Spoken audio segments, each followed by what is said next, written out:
তবু তোমার কান্না শুনবে না দয়াল আল্লাহ রে, তুমি আমায় রহম করো না।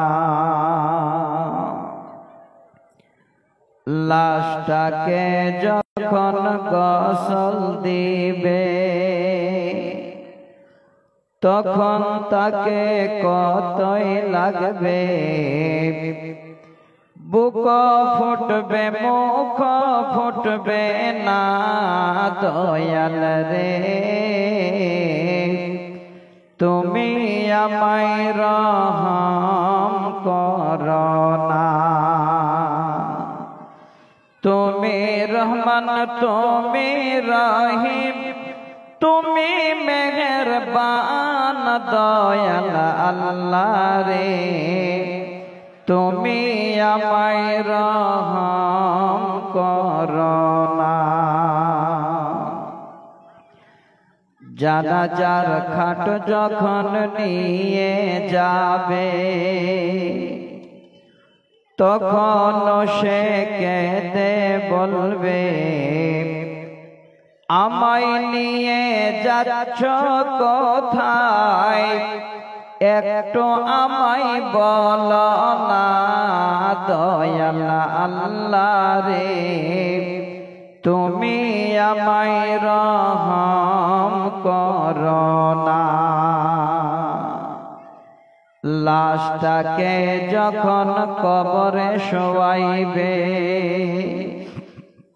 ফেরেশতা এসে হিসাব কষবে, পরীক্ষাতে পাশ করতে পারলে জান্নাত হবে ঠিকানা দয়াল আল্লাহ রে, তুমি আমায় রহম করো না।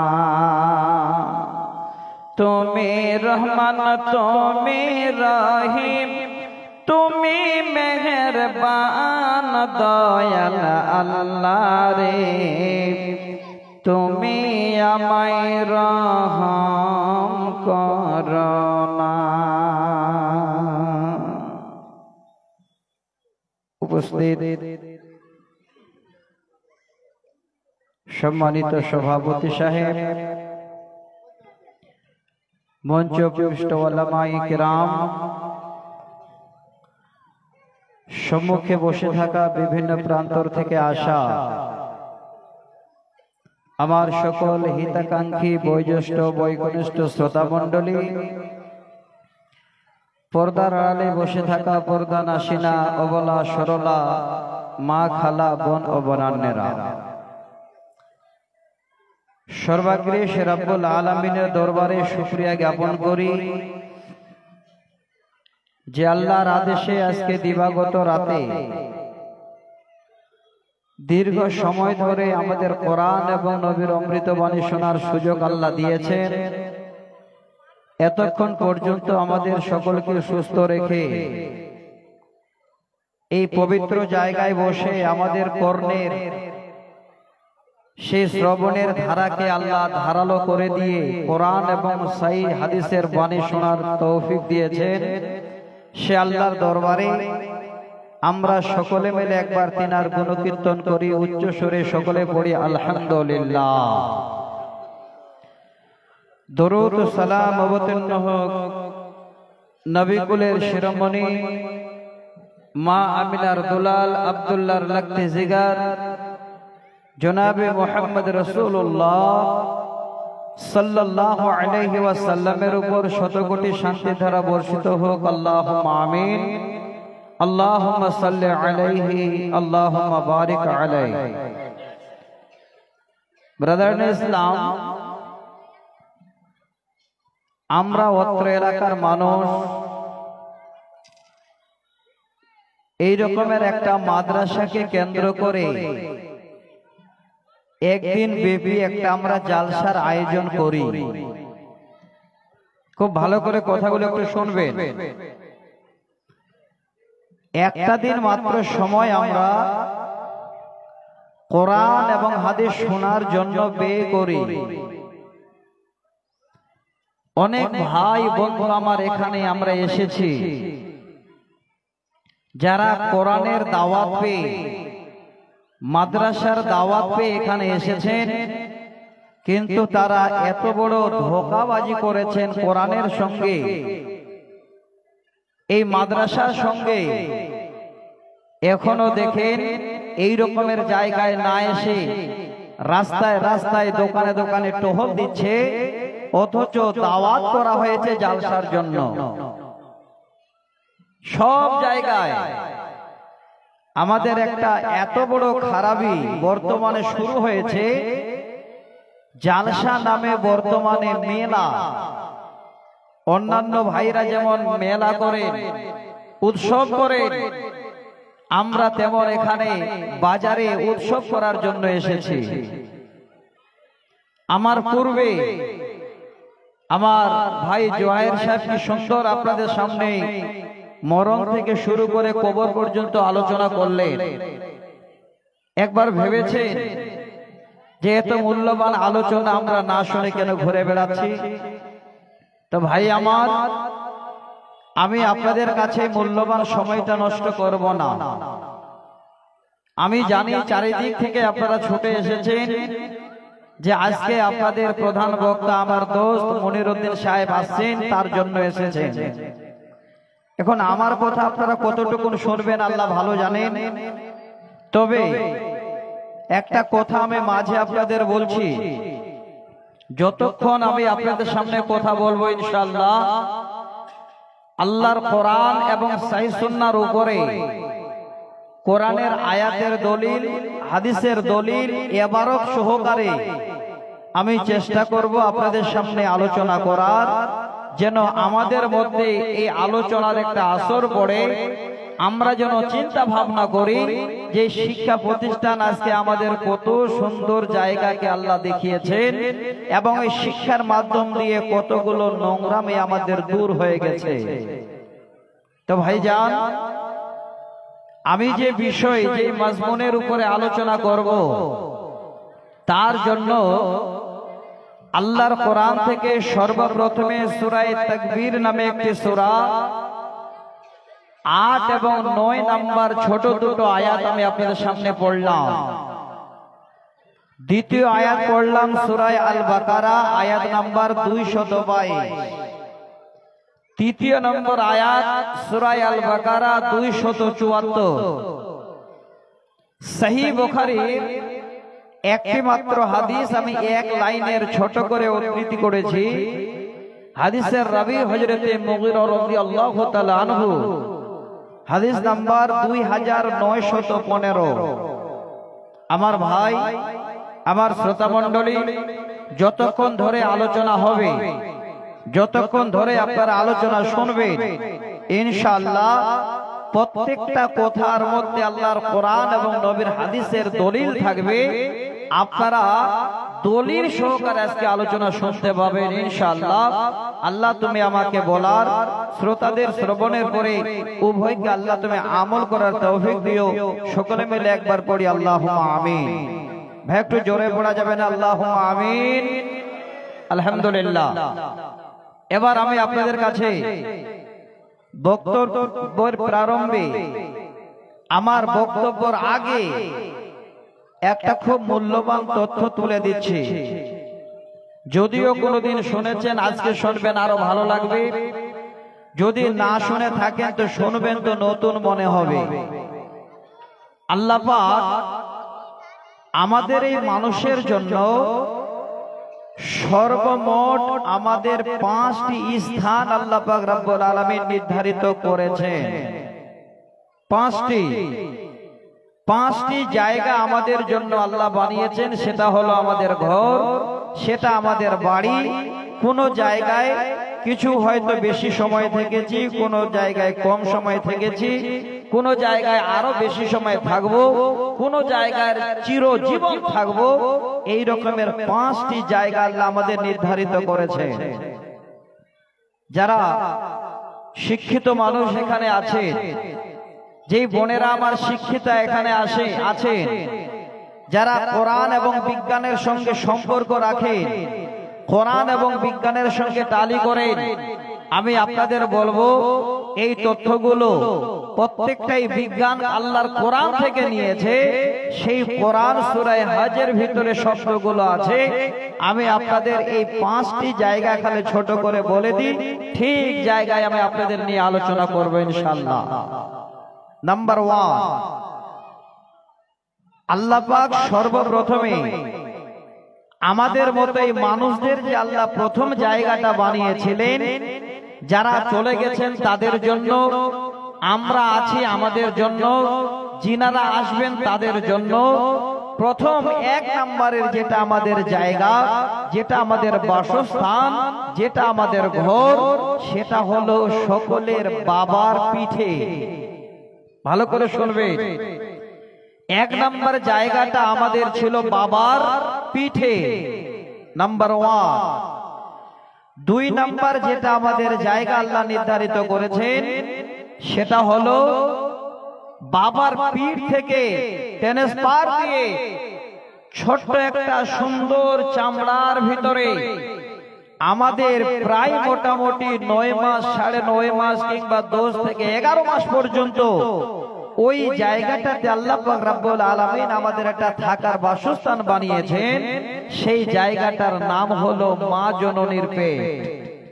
একটু মিলাবেন, সবাই একটু চিন্তা ভাবনা করবেন যে আমরা এই জায়গাগুলো পেয়েছিলাম কি না। যারা চলে গেছেন তারাও পেয়েছিলেন, যারা আসবেন তারাও পাবে। 2, 3 নাম্বার হলো আকাশের নিচে জমিনের উপরে অনেক সুন্দর সুন্দর পাকা আমরা বাড়ি বানিয়েছি। কেউ কাঁচা বাড়ি বানিয়েছি, কেউ পাটখড়ির বেড়া দিয়ে বাড়ি বানিয়েছি, কেউ টিনের বেড়া দিয়ে, কেউ পলিথিনের ঘেরা দিয়ে বাড়ি তৈরি করে জীবন যাপন করছি। সাময়িকের জন্য, আমাদের কয়েকটা বছরের জন্য এই কাঁচা পাকা বাড়ি এই জমিনের উপরে, এটা হলো আমাদের 3 নম্বর স্থান। নাম্বার 4 নম্বর যেটা আমাদের জায়গা, 4 নম্বর যেটা আমাদের বাড়ি, সেই বাড়িটা আমাদের হবে আমাদের গ্রাম থেকে একটু বাইরে। সেখানে মানুষ সারা বছর কোনো খোঁজ নেবে না, সেই সময় খবর নেবে যখন কোনো মানুষ আপন বাড়িতে পৌঁছে যাবে তখন। সেই বাড়িটার নাম কি বলছি? সেই বাড়িটা বানাতে মিস্ত্রি লাগে 3 থেকে 4টা। ওই বাড়িটা বানার জন্য সময় লাগে 3 থেকে 4 ঘন্টা। ওই বাড়িটা প্লাস্টার করার জন্য যে সিমেন্ট বালির কোনো প্রয়োজন হয় না, যেই জায়গা বা যে সিমেন্ট বালি দিয়ে প্লাস্টার হয় সেটা হলো সাধারণ মাটি। আর যদি প্লাস্টার করতে হয় তাহলে কন্নি লাগে, সেই বাড়িটাকে কন্নি দিয়ে প্লাস্টার করা হয় না, কোদাল আর শাবল দিয়ে বাড়িটাকে প্লাস্টার করা হয়। ওই 4র্থ নম্বর বাড়িটার নাম কি একটু বলে? কি নাম? 4র্থ নম্বর বাড়িটার নাম হলো কবর। 4র্থ বাড়ি হলো আমাদের কবরের বাড়ি। এবার 5ম নম্বর বাড়ি, যেই বাড়িটা আল্লাহ পাক রব্বুল আলামিন আমাদের জন্য বানিয়েছেন, সেই বাড়িটা এমন সুন্দর, যদিও নামটা ছোট, তার প্রশস্ততা এত বিশাল, আল্লাহ রাসূল বলছেন পৃথিবীর কোন চোখ সে সম্বন্ধে আজ পর্যন্ত দেখেনি, কোন কান শুনেনি, কোন হৃদয় সেই সম্বন্ধে ধারণাও করতে পারেনি। তিরমিজির হাদিসে এসেছে, ওই বাড়িতে আল্লাহ যখন আমাদের প্রবেশ করাবেন, যাওয়ার পরে আমাদের জিন্দেগিতে কোনোদিন আর বয়সের আবদান হবে না। লা ইয়াবনা সাওয়াবুহু ওয়ালা ইয়াবলা সিয়াবুহু। আর যেই কাপড় আল্লাহ সেই জায়গায় আমাদের দেবেন, সেই কাপড়টা একবার পরিধান করার পরে জিন্দেগিতে কোনোদিন আর পুরানা হবে না, নোংরা হবে না, কোন রকমের কিছুই হবে না। সেই 5ম নম্বর জায়গা, এমন সুন্দর জায়গা, সে জায়গাটার নাম হলো জান্নাত। তো ভাই, আমাদের 5টি জায়গা আল্লাহ নির্ধারিত করেছেন সমস্ত মানুষের জন্য। একবার যদি আমরা চিন্তা ভাবনা করি যে সত্যিতেই বাড়ি এই জায়গাগুলোর কত মূল্য, তাহলে আমরা সব দুনিয়ার সবকিছু খুঁজে পাবো। তো এবার আমি আসি আপনাদের সামনে একটা একটা করে কথাগুলোকে আমি মিলাচ্ছি, আপনাদের সামনে দয়া করে নেবেন। আমার যেটা মাজমুন, সেই মাজমুনের প্রথম এবং দ্বিতীয় নম্বর বাড়ির কথাটা স্মরণ করবেন। আমাদের জায়গা ছিল বাবার পিঠে, সেখান থেকে ট্রান্সফার হয়ে আসলো মার গর্ভে, মার পেটে। এবার মার পেট থেকে যখন আমরা আসি, ওই সময় আমার মায়েরা, আমার ওই সমস্ত জনম দুঃখিনী মাতারা, আমাদের আম্মারা, তারা বাচ্চা জন্ম দেন। কোন বাচ্চা হয় ছেলে, কোন বাচ্চা হয় মেয়ে। ঠিক না ভুল বললাম? একটু বলেন, ঠিক তো? এবার পৃথিবীর বুকে এটা রেওয়াজ, আল্লাহর দেওয়া বিধান, ছেলে এবং মেয়ে জন্ম নেয়। অথচ আল্লাহ আরো বলছেন যে আমি আল্লাহ এমনও যে কোন বান্দাকে শুধু ছেলে আর ছেলে দিই, কাউকে আবার মেয়ে মেয়ে দিই, কাউকে আবার ছেলে মেয়ে দুটাই দিই, আবার কাউকে ছেলেও দিই না মেয়েও দিই না, সব আল্লাহর হাতেই কারিশমা। তাহলে এবার মার গর্ভ থেকে যে আমরা এসেছি ছেলে আর মেয়ে হিসাবে, আমার মায়েরা বর্তমানে ইসলাম আসার পরে খুশি হয়েছে। ইসলাম আসার আগে, ইসলাম আসার আগে, কোরআন আসার আগে আমার মায়েরা, তারা যখন তাদের গর্ভ থেকে বাচ্চা জন্ম দিত, সেই সময় যদি মেয়ে বাচ্চা জন্ম দিত, তারা খুশি হতো না, নারাজ হয়ে যেত। প্রথম যেটা পয়েন্ট আমি আপনাদের বলছি, আমার সময় কতটুকু জানি না, আমি তিনটি পয়েন্ট আপনাদের বলবো আমার বিষয়ের মধ্যে। প্রথম পয়েন্টটা বলবো যে এমন একটা সময়, এমন একটা জামানা অতিবাহিত হয়ে গেছে, যে জামানায় সর্বপ্রথম সব থেকে বড় শত্রু ছিল নিজের রক্তের সম্পর্কের মানুষের সঙ্গে, সেটা হলো মেয়ের সঙ্গে বাবা, এক নাম্বার।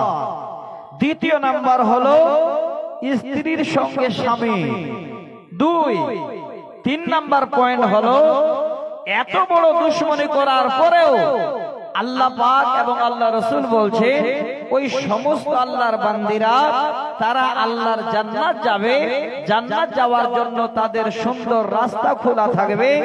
তারা যদি পৃথিবীর বুকে আসার পরে শেষ সময় যদি তারা আল্লাহকে রাজি করার জন্য দান করে, সাদকা করে, তাহলে তারা আল্লাহর জান্নাত যাবে।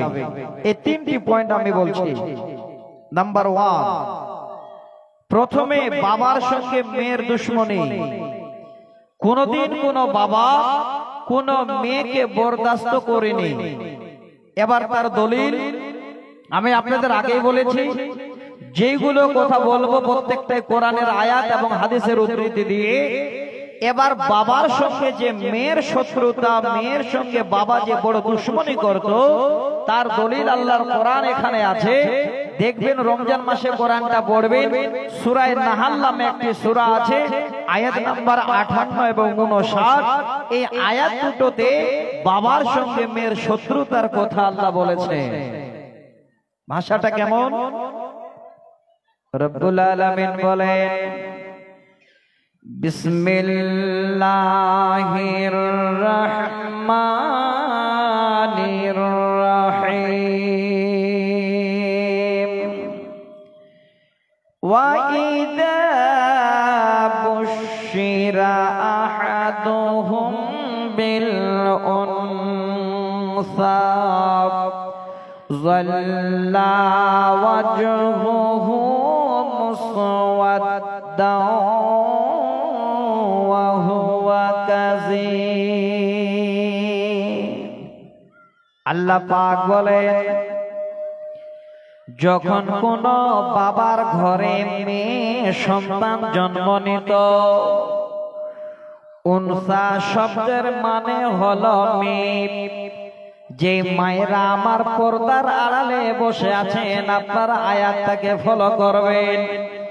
যখন কোন বাবার ঘরে মেয়ে জন্ম নিত, কন্যা জন্ম নিত, যাল্লা ওয়াজহুহু মুসওয়াদ্দান ওয়া হুয়া কাযীম, ওই সময় ওই কন্যার বাবার মুখের আকৃতি কালা হয়ে যেত এবং অসহনীয় মনস্তাপে যেন বড় দুশ্চিন্তা অনুভব করত।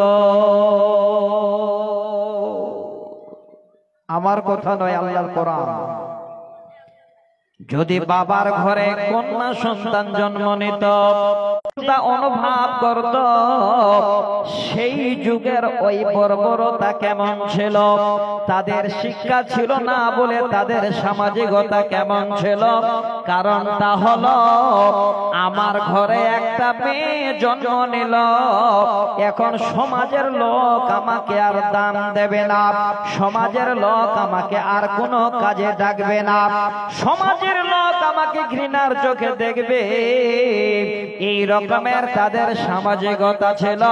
শিক্ষা না থাকার কারণে, তার কারণে এবার বাবা যেন বড় ধরনের এবার অনুতাপ করত। মেয়ে জন্ম নিয়েই ফেলেছে, এবার সমাজের লোক মেয়ের বাবাকে ডাকছে না, দাম দিচ্ছে না, তাহলে এবার বাবা কি করবে? 59 নম্বর আয়াতে তার ব্যাখ্যা আল্লাহ আবার বলছে। আল্লাহ পাক বলেন, ইয়াতাওয়ারা মিনাল কওমি মিন সুই মা বুশিরা বিহি আয়ুমসিকুহু আলা হুনিন আম ইয়াদুসসুহু ফিত তুরাব। আল্লাহ পাক বলেন, যখন বাবার ঘরে মেয়ে জন্ম নিত, সমাজের লোক সেই মেয়ের বাবাকে আর ডাকতো না, দাম দিত না। সেই বাবা এবার চিন্তা করত, আমার জীবনে যেন এত বড় লজ্জা হয়ে গেল, আমার মতো মানুষ তার সমাজে দাম পায় না, আমি এত বড় ঘৃণার পাত্র হয়ে গেলাম, আমার সমাজের কাছে আমি এত ঘৃণিত হয়ে গেলাম। এখন আমি আমার লজ্জা কেমন করে সমাজের কাছে লুকাবো, আমার লজ্জা কেমন করে সমাজের কাছে ঢাকাবো? না, আমি আমার মেয়েটাকে আমার কাছ থেকে চিরজন্মের মতো সরিয়ে দেব। হে মা, আমার বোন আমার, শিক্ষা না থাকার কারণে সেই মেয়ের বাবা এবার সমাজের কাছে দাম নেবার জন্য নিজের মেয়েটাকে আল্লাহর জমিনে এবার জিন্দায় যেন কবর খুঁড়ে জিন্দায় কেড়ে দিত। নিজের মেয়েকে বাবা নিজেই যেন কবরে পুঁতে দিত। আল্লাহ পাক আরশে আজিম থেকে সমস্ত কিছু দৃষ্টিপাত করেন। আল্লাহ বলেন, আলা খবরদার, সাবধান। আল্লাহ পাক যেন সেই বান্দাদের ধমকে দিয়ে বলেন, খবরদার, এই কর্মটা তোমাদের জন্য হলো সব থেকে নিকৃষ্ট। এখান থেকে আমরা কি বুঝতে পারলাম? আল্লাহর কোরআন আসার আগে এই রকমের একটা জামানা অতিবাহিত হয়ে গেছে। মেয়ে জন্ম নিলে মেয়ের বাবা সমাজে দাম পেত না। এবার সমাজে দাম নেওয়ার জন্য মেয়ের বাবারা নিজের মেয়েগুলোকে, নিজের বেটিগুলোকে তারা আল্লাহর জমিনে জিন্দায় তারা কবর খুঁড়ে গেড়ে দিত। জিন্দায় সমস্ত মেয়েদের তারা এবার মাটিতে পুঁতে দিত। আল্লাহর কোরআন আরেকটা তার উপরে আরো পাকা করে দলিল দিচ্ছি যে সত্যিতেই বাবারা যে মেয়েদের কবর দিত, বাবারা যে মেয়েদের মেরে ফেলতো। আবার আয়াত দুটো প্রথমে পড়েছিলাম সূরা তাকবীর, আয়াত নাম্বার 8 এবং 9। আল্লাহ বলেন, ওয়া ইদাল মাউদাতু সুইলাত বিআইয়ি যামবিন কুতিলাত। জীবন্ত পতিত কন্যাকে জিজ্ঞাসা করা হবে। দেখেন কত সুন্দর তরজমা। আল্লাহ বলেন, বাবারা যে মেয়েদের মেরে ফেলতো, কবর দিয়ে দিত, ওই সমস্ত মেয়েদের উপরে যে বাবারা টর্চার করত, এই আয়াত থেকে আবার যেন দলিল এত সুন্দর প্রমাণ হয়ে গেল। আল্লাহ বলেন জীবন্ত পতিত কন্যাদের জিজ্ঞাসা করা হবে কি কারণে তোমাদের হত্যা করা হয়েছিল। এই জায়গা থেকে আরো যেন প্রমাণ হয়ে গেল, আরো যেন পূর্বতার জামানার কথাটা ফাঁস হয়ে গেল, অশিক্ষিতর জামানার কথাটা যেন জানা হয়ে গেল। সত্যিতে তাদের কাছে শিক্ষা ছিল না, এই রকমের হিফজুল কোরআন মাদ্রাসা ছিল না, তাদের কাছে কোরআন ছিল না, তাদের কাছে নবীর অমৃত বাণী ছিল না। এত বড় তারা বর্বর, এত বড় তারা অশিক্ষিত মানুষ ছিল। মেয়ে যদি বাবার ঘরে জন্ম নিত, ওই মেয়েগুলোকে বাবা কবর খুঁড়ে খুঁড়ে জিন্দায় মাটিতে দিয়ে দিত, বাঁচিয়ে রাখতো না। ভাই মাইকমেল বক্সটাতে থেকে থেকে চড়চড় করছে গো, চড়চড় করছে না? আমি একটু সাউন্ড দিচ্ছি তো ওইদিকে চড়চড় চড়চড় করছে। একটু মাইক গুলো ঘুরে দেন ভাই, বক্সটা থাক, যা হলো হলো। দেখেন সাউন্ডটা কম করিয়েন না, আরো বাড়ান পারলে। আপনারা যেহেতু শুনতে এসেছেন, এই জায়গাটাতে আমি কোনোদিন আসিনি, এই ফিল্ডে আল্লাহর কসম করে বলছি, যদি একটু ধৈর্য ধরেন আমি আপনাদের একটাও কথা কোরআন এবং হাদিস ছাড়া বলবো না, প্রত্যেকটাই দলিল আপনাদের প্রমাণ দেব ইনশাআল্লাহ। এবার 4টি আয়াত আপনাদের শোনালাম, 2টি আয়াত সূরা নাহালের আর 2টি আয়াত সূরা তাকবীর থেকে, যে সত্যিতেই বাবারা মেয়েদের বরদাস্ত করতো না, শিক্ষা না থাকার কারণে মেয়েদের জিন্দায় মাটিতে পুঁতে দিত। মেয়েদেরকে যে বরদাস্ত করতো না, একটা হাদিস শোনাচ্ছি সহিহ সানাদে, যে হাদিসের মধ্যে কোন রকমের কিলোকাল নেই। ইবনে ওমর হাদিসটা রওয়ায়াত করেছেন, হাদিস নাম্বার 7171। সহিহ হাদিস মুসনাদ আহমদ নামে একটা হাদিসের কিতাব আছে, সেই হাদিসে সুন্দর করে হাদিসটা সহিহ আপনাদের সামনে আমি তুলে দিচ্ছি, যে সত্যিতেই বাবারা এত বড় দুশমনি করত মেয়েদের সঙ্গে, 2টা 4টা নয়, অগন্তি মেয়েকে বাবা যে হত্যা করেছে তার প্রমাণ। শুনে ইবনে উমর হাদিসটা বর্ণনা দিচ্ছে, তিনি বলেন যা কায়স ইবনে আসিমিন ইলা রাসূলিল্লাহি সাল্লাল্লাহু আলাইহি ওয়াসাল্লাম ক্বালা ইন্নী ওয়াতু সামানিয়া বানাতিন লি ফিল জাহিলিয়াতি। আল্লাহর নবীর হাদিস, এমন একজন পিতা, এমন একজন হতভাগা জাল্লাদ পিতা, যার নাম হলো কায়েস ইবনে আসিম। নামটা বলে দিলাম রে বন্ধু, শুনেন, হাদিসের ভিতরে সেই বাবার নামটা হলো কায়েস ইবনে আসিম। এবার সেই কায়েস ইবনে আসিম আল্লাহর নবীর দরবারে গেছেন, নবীর কাছে গিয়ে এবার বলেন, নবী গো, আমার জীবনে আমি যত ভুল করেছি গো নবী, সেই ভুলের খবর আপনার কাছে জানাতে আসলাম। আমার জীবনের ভুলটা হলো ইন্নী ওয়াতু সামানিয়া বানাতিন লি ফিল জাহিলিয়াতি। ওগো আল্লাহর নবী, শিক্ষা ছিল না, বর্বরতার জামানায় ইসলাম আমরা যেন পাই নাই, সেই সময় আমার জীবনে এত বড় অন্যায় করেছি। অন্যায় হলো আমার 1 নয় 2 নয় 8 খানা আমার মেয়ে জন্ম নিয়েছিল। নবী গো,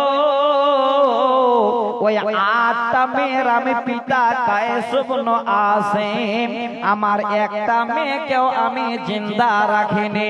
আমি এমন হতভাগা পিতা, আমার মেয়েগুলোকে আমি নিজ হাতে সবাইকে জীবনের মতো যেন মেরে ফেলেছে। নবীকে বলেন, নবী গো, যখনই আমি খবর শুনতাম আমার বিবি আমার ঘরে কন্যা সন্তান জন্ম দিয়েছে, আমি হিংস্র পশুর মতো ঘরে লাফিয়ে ঢুকতাম, আর ওই সময় ওই কন্যার কাছে গিয়ে কোলাটাতে হাত দিয়ে দিতাম, কোলা টিপি ধরে থাকতাম। ওই বাচ্চাটাকে আমি যতক্ষণ জীবনে হত্যা না করেছি আমি ছাড়তাম না। ওগো আল্লাহর নবী, আমি সেই কন্যার বাবা, আমার দ্বারাই এক নয় দুই নয় আটখানা মেয়েকে হত্যা করা হয়ে গেছে। নবী গো, যেন জীবনের ভুল আমি বুঝতে পেরেছি কত বড় অন্যায় করেছে, তাই আপনার কাছে আসলাম। নবীজি বলুন আমার জন্য কোনো উপায় আছে কিনা। দেখেন, আটটা মেয়ে মেরেছে বাবা, সহি হাদিস। ওস্তাদের কাছে যেতে হবে না, এখন এই মোবাইলে গিয়ে গুগলে সার্চ করেন, হাদিসটা এই মুহূর্তে আপনারা দেখতে পাবেন, কোন রকমের সন্দেহ থাকবে না। মা বোন, আপনাদের শুনলাম নাকি জায়গা হচ্ছে না, সামনের দিকে যদি খালি আছে তো দয়া করে একটু সেটে আসেন। মা বোন, আপনাদের বলছি, যদি আপনারা জালসা শুনতে এসেছেন তাহলে ঠিকভাবে সামনের দিক যেন ফাঁকা না থাকে, সামনে চেপে এসে বসুন, পিছনে কোনো মা বোন যেন দাঁড়িয়ে না থাকে, এটা আমি অনুরোধ করব। আজকে আপনারা এসেছেন তো সবাই অনেক বড় আশা নিয়ে যে আমরা জালসা শুনবো, ইনশাআল্লাহ দীর্ঘ সময় আপনারা শুনতে পাবেন।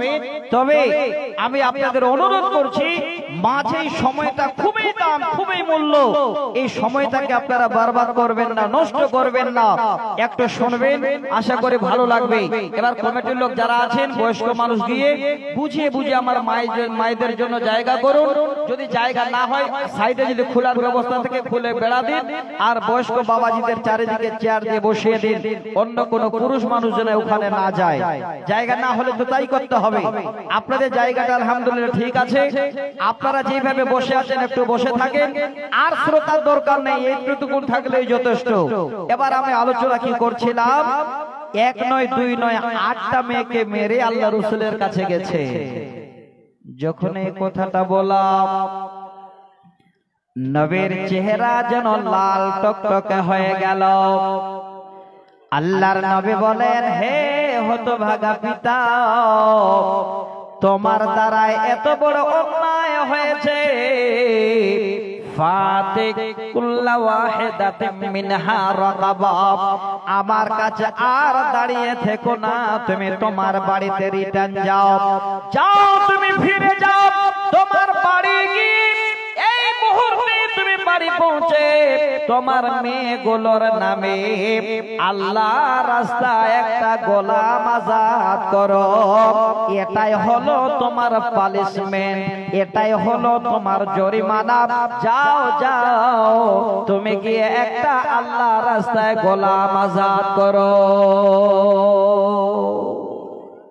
কাইস ইবনে আসিম নবীর সামনে দাঁড়িয়ে আছেন, উনি বুঝতে পেরেছেন আমার একটা গোদাম আজাদ করার মতো আমার অর্থ সম্পদ নাই, আমার ঘর খালি।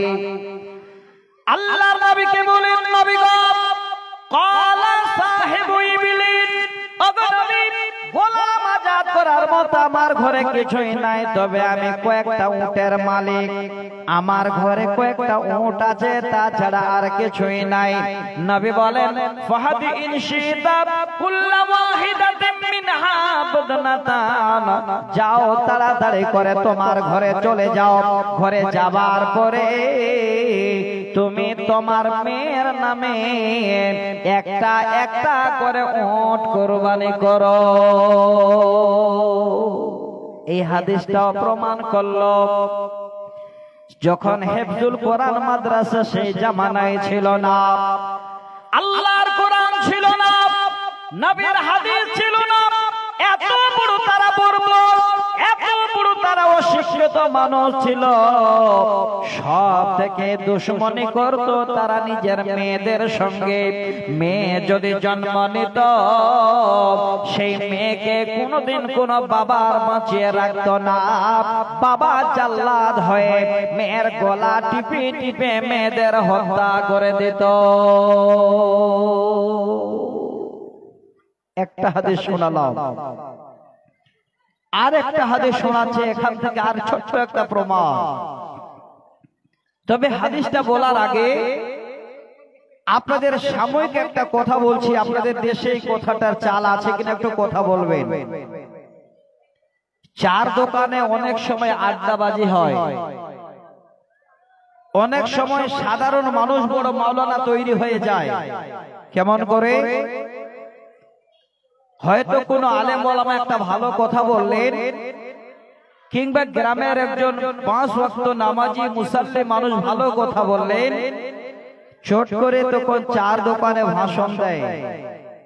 অত আর ভাষণ দিতে হবে না, আমি নামাজ না পড়তে পারি, তবে তোমার থেকে আমার ঈমান বেশি মজবুত আছে।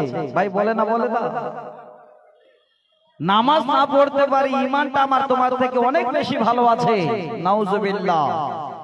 যার নামাজ নেই, পৃথিবীর সর্বের সেরা ইবাদত যার নেই, তার আবার ঈমান মজবুত হতে পারে?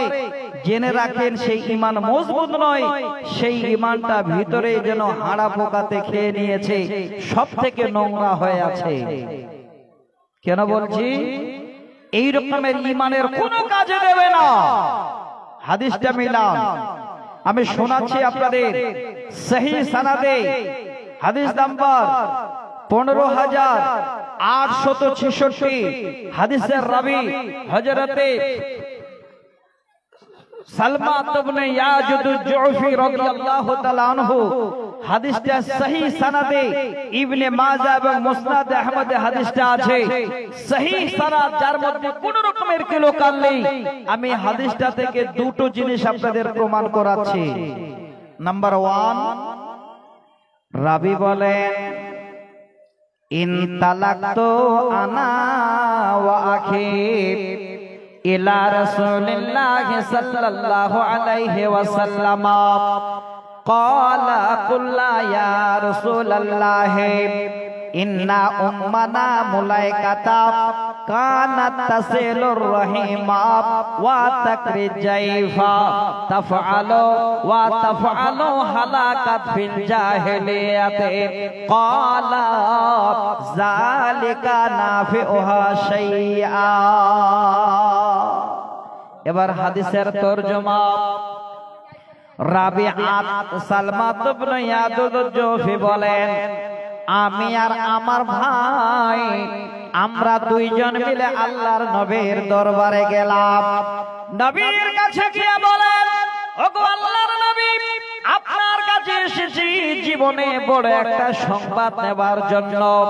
সংবাদ হলো, ইন্না উম্মানা মুলাইকাতা, আমার আম্মির নাম, আমার মা জননীর নাম হলো মুলাইকা। কানাত তাসিলুর রাহিমা, আমার মা জননী সিলা রাহমি করেন, পাড়া প্রতিবেশীদের খুবই ভালোবাসেন। হে নবী, আমার আম্মা জান আমাদের বাড়ির আশেপাশে যত মানুষ আছেন সবাইকে খুব স্নেহ করেন, আদর যত্ন করেন, কার সঙ্গে গন্ডগোল করেন না। ওয়া তাকরিজাইফা, আর আমার মা হলেন বড় মেহমান নওয়াজ। যদি কোনো মেহমান আসতো, আমার মা জননী মেহমানের আদর আপ্যায়ন করত। এত বড় জীবনে আমার মা ভালো কাজ করেছেন গো নবী। তাফআলু হালাকাত ফিল জাহিলিয়াতি, আমার আম্মা জান বর্তমানে বেঁচে নাই, আমার আম্মা জান মারা গেছেন তবে বর্বরতার জামানায়, জাহেলিয়াতের জামানায়। আপনার কাছে জানতে চাই, যালিকা নাফিউহা শাইআ, আমার মা যে মেহমানদের খাওয়াতেন, মেহমান নওয়াজি করতেন, আমার মা জননী সিলা রাহমি করতেন, মানুষদের দুইজন ভালোবাসতেন। ওগো নবী আমার মারে আমল গুলো কাজে দেবে কি দেবে না আপনার কাছে জানতে চাই।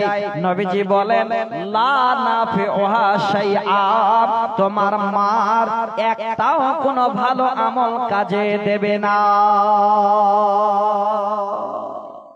হাদিসটা বুঝতে পারা গেল? মা জননী মেহমানদের আদর যত্ন করতেন, খাওয়াতেন, সিলা রাহমি করতেন, পাড়া প্রতিবেশীর সঙ্গে সম্পর্ক গভীর রাখতেন। এত সুন্দর ব্যবহার, আল্লাহ রাসূল বলছেন একটাও তোমার মার নেকি কাজে দেবে না। কারণ তোমার মা মারা গেছে জাহেলিয়াতের অবস্থায়, তার কারণে তোমার মা একটাও নেকি পাবে না। ছেলে দুটো দাঁড়িয়ে থাকলে নবীকে বলেন নবী গো, তাহলে আবার জীবনে একটা কথা আপনাকে শোনাচ্ছি, সে কথা হলো ওয়াদাত উখতাল লানা ফিল জাহেলিয়াতে। ওগো আল্লাহর নবী, আর একটা কথা শোনাই। কথা হলো আমার দুই ভাইয়ের পরে আমাদের ঘরে আমার একটা ছোট বোন জন্ম নিয়েছিল। এমন ফুটফুটে এমন সুন্দর একটা বোন আমার জন্ম নিয়েছিল। আমার আব্বা সেই বোনটাকে আমার বাঁচিয়ে রাখেনি। আমার আব্বা আমার বোনটাকে হত্যা করে দিয়েছে। নবী গো, আপনার কাছে জানতে চাই, কঠিন কিয়ামতের দিনে আমার সঙ্গে আমাদের ওই বোনটা কি কাজে আসবে কি আসবে না? আমাদের সঙ্গে বোনটার কি কোনো সম্পর্ক হবে কি হবে না? আল্লাহর নবী যখন সেই কথা শুনলেন, সঙ্গে সঙ্গে জবান খুলে বলে দিলেন ক্বালাল ওয়াইদাতু ওয়াল মাউউদাতু ফিন্নার। ওরে আল্লাহর বান্দা, যে মরেছে এবং যে মেরেছে উভয় তারা আল্লাহর জাহান্নামে যাবে। তোমাদের কোনো রকমের তারা কাজে আসবে না। মাও কাজে আসবে না, তোমার বোনও কাজে আসবে না, কারণ তারা ইসলাম কবুল করেনি। তবে একটাই উপায় ছিল। উপায়টা কি? ইল্লা আন তুদরিকাল ওয়াইদাল ইসলাম ফায়াফু আল্লাহু আনহা। নবী বলেন তোমার মা যদি ইসলাম কবুল করে নিত, যদি পৃথিবীর কোন মানুষ এই রকমের কালমা শাহাদাত পড়ে না আর মৃত্যুবরণ করে না, ইসলাম কবুল করে নাই, তার পিছনে যদি পাহাড় সমান গুনাহ থাকে, আল্লাহ পাক সমস্ত গুনাহ খাতা গুলেন ক্ষমা করে দেবেন। তোমার মা জননীর যেন এই নসিব হয় নাই। এখান থেকে আবার যেন হাদিস থেকে প্রমাণ হয়ে গেল, সত্যিতেই মেয়েদের বাবারা বরদাস্ত করতে পারতো না, মেয়েদেরকে বাবারা হত্যা করতো। তার হাদিসের প্রমাণ, দুটো হাদিস শোনালাম। এবার এই বর্বর এই অশিক্ষিতর সময় কি করে দূর করা যায়? আসলে এবার ইসলাম শোনেন আমার মা, হে বোন, একটা একটা করে হাদিসগুলো খালে কানে রাখেন। আজকে যদি ইসলাম না আসতো, আজকে যদি আল্লাহর কোরআন না আসতো, তাহলে আপনাদের মতো মায়েরা এখানে প্যান্ডেলে বসে আর কোরআন শুনতে পেত না, আপনাদের জন্য প্যান্ডেল বানাতে হতো না, আপনাদের মতো মেয়েরা বাবার ঘরে থাকতেও পেত না। একটু ধৈর্য ধরেন। এবার আল্লাহ রাসূল পৃথিবীর মানুষের সামনে এই বার্তাটা তুলে দিলেন। কি? ইন্নাল্লাহা হারামা আলাইকুম হুকুকাল উম্মাহাত ওয়া ওয়াদাল বানাতি ওয়া মানআওয়াহা। এই হাদিসটা শুনে যেন আমাদের সকলের মনের মধ্যে আনন্দ জাগবে।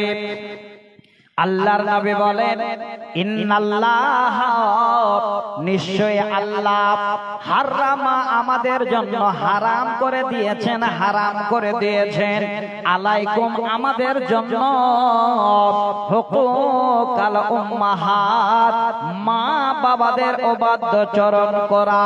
হে যুবক বন্ধু, এই হাদিসে তিনটি শব্দ শোনাচ্ছে, ভালো করে জীবনে শুনে নেবেন, জীবন কামিয়াব হয়ে যাবে।